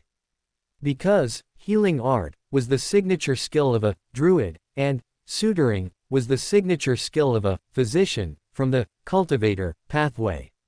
Suturing could reattach severed limbs and large external wounds, making the reattached limb as flexible as before and allowing large external wounds to heal quickly. And the use of healing art was even more extensive. External injuries, internal injuries, diseases, and even psychological trauma and astral body trauma could all be treated. Christine said, "The negative effect of this magical item is, fingernails and hair grow very quickly." Hobert sighed again. "This is called a negative effect. The 2 magical items left by the original owner's mother were definitely good things. Compared to those life-threatening negative effects, this minor negative effect was almost negligible." Christine continued, "Your birth mother said at the time that she originally wanted to create a magical item with travel ability for you, but traveler was too difficult to catch." Hobert almost exclaimed, "My mother truly understands me." He now really wanted a magical item with travel ability. However, this fork was also good and served a life-saving purpose. Since it had the ability of healing art, Hobert mentally named the fork the healing fork.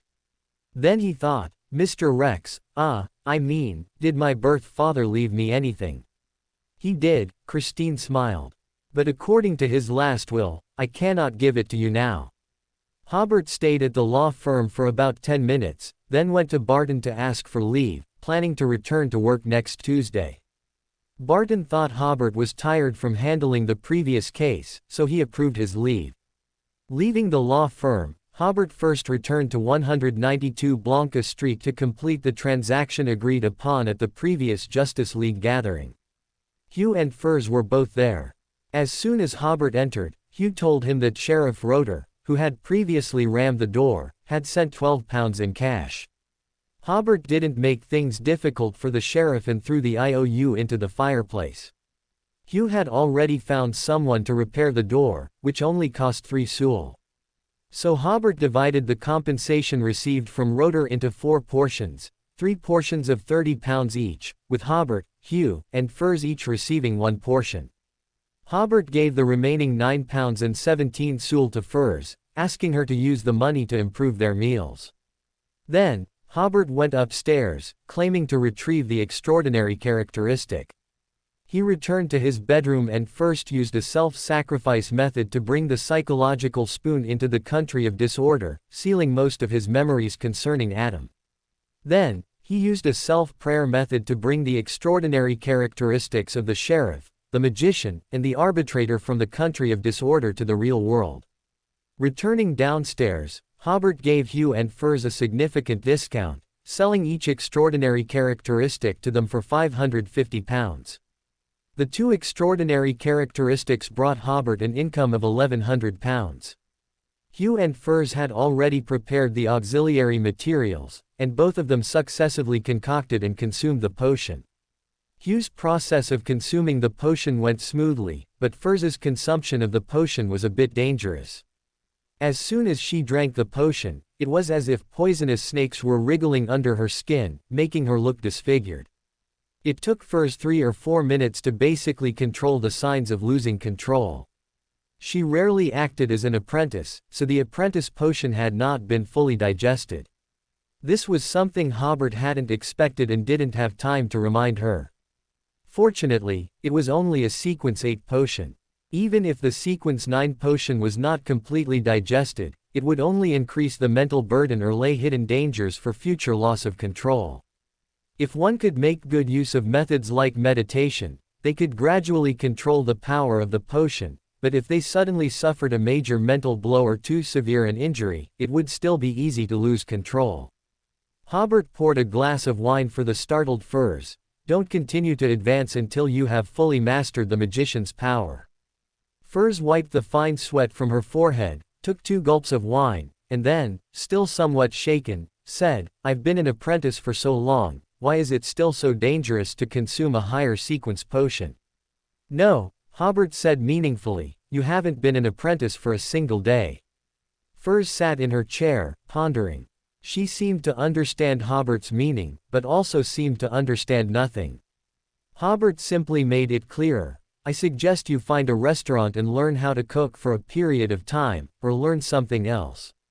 In short, truly be an apprentice for once. Hugh, who was usually slow to react, understood before Furs. Hobert, do you mean that the name of the potion is the key to better mastering extraordinary abilities? She immediately thought that she had always been an arbitrator, so when she consumed the sequence 8 potion, there was no resistance. Hobert nodded. To be precise, it's the key to avoiding loss of control. He said seriously, this is very advanced extraordinary knowledge. You can exchange ideas with each other, and you can ask me if you don't understand anything, but you are not allowed to spread it outside. Hugh and Furs immediately nodded, indicating that they understood. After Furs recovered, the 3 of them took a hired carriage to Viscount Glaine's mansion and handed over the potion formula and the arbitrator's main material to Carl, completing the last transaction from the Justice League gathering. This transaction brought Hobert £320 and Hugh £300. Hobert told Hugh and Furs that he was going on a business trip and would only return tomorrow, then he left first by hired carriage. Hugh and Furs watched Hobert's carriage drive away. Only then did Furs sigh. What should we do? We owe Hobert more and more. Hugh smiled helplessly. Perhaps Hobert doesn't care too much about these things. He might not care, but we can't pretend not to know. Furs secretly resolved that if Hobert ever asked for her help, she would do her utmost to assist him. Hobert didn't immediately go to the train station but first went to the bank. His current savings had reached £2,834 and 7 sous. Hobert was uneasy about keeping this money on him or storing it somewhere. It was safer to deposit it in the bank. After depositing £2,800 into the bank, Hobert had £34 and 7 sous in cash on him. Unless it involved large transactions like buying a house or a car, £34 in cash would be enough for his expenses for some time. On the train bound for Tingen City, Hobert was still lamenting, making money is not easy. His goal was to save £12,000. With this money, he would have a chance to buy items with travel ability when he encountered them. He also thought that Audrey and Alger still owed him money, and he should remember to collect the debt at the next Tarot Club meeting. And his trip to Tingen City today was to help Mr. the Fool. After resting for so long, it was time for him to get up. Whoosh. On the train heading to Winter County, a young man with black hair and green eyes, exuding a poetic aura, was intently reading the headline of today's newspaper.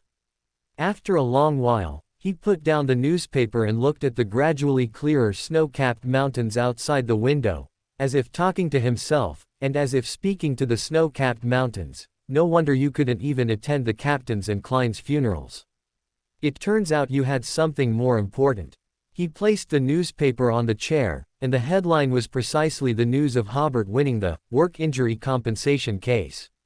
And this young man reading the newspaper was Leonard, who was on his way to the cathedral for training. He looked towards the sky, as if recalling the scene when he and Hobert faced the evil god's offspring together. Then he looked at the snow-capped mountains ahead, as if feeling the long journey ahead for the first time. Around 2 in the afternoon, Hobert arrived in Tingen City. Seeing that it was still early, he went to visit Ulysses. There was nothing specific, they just chatted for a while and Hobert gave him a small gift. Hobert had fully adapted to the ways of dealing with things in this world and was actively building his network of connections. Hobert's visit made Ulysses very happy, and he prepared to host another dinner for Hobert.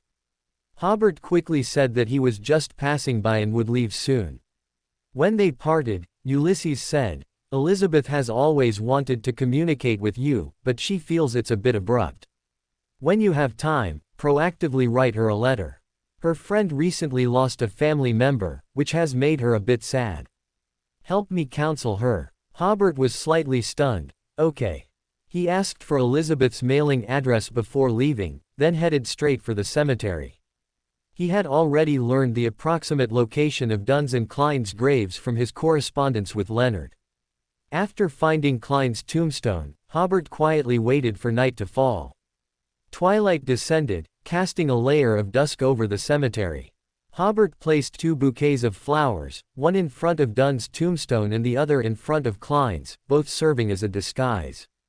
If he hadn't carried flowers, someone would surely have wondered why this young man was visiting a graveyard. Hobert couldn't very well say, "I'm waiting for a friend, he'll come out after dark." What kind of friend? Saying something like that in a cemetery would be asking for a beating. Hobert looked at Klein's tombstone, but his mind was on other things.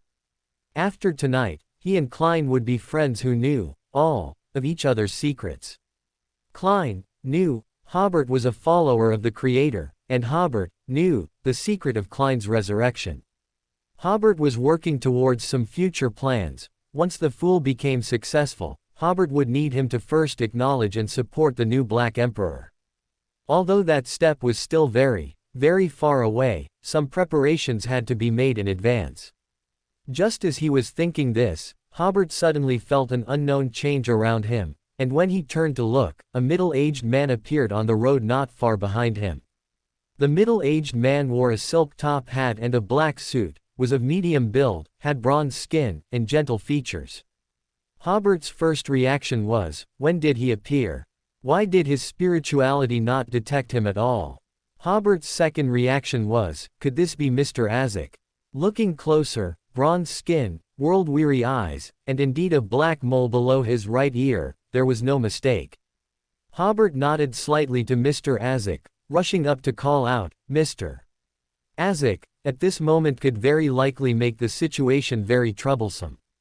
Azek lightly tipped his top hat in return. He placed the flowers in his hand before Klein's grave and then asked Hobert, "Are you also Klein's friend?" Hobert replied, "A colleague." Azek seemed to understand something. He was a very good young man.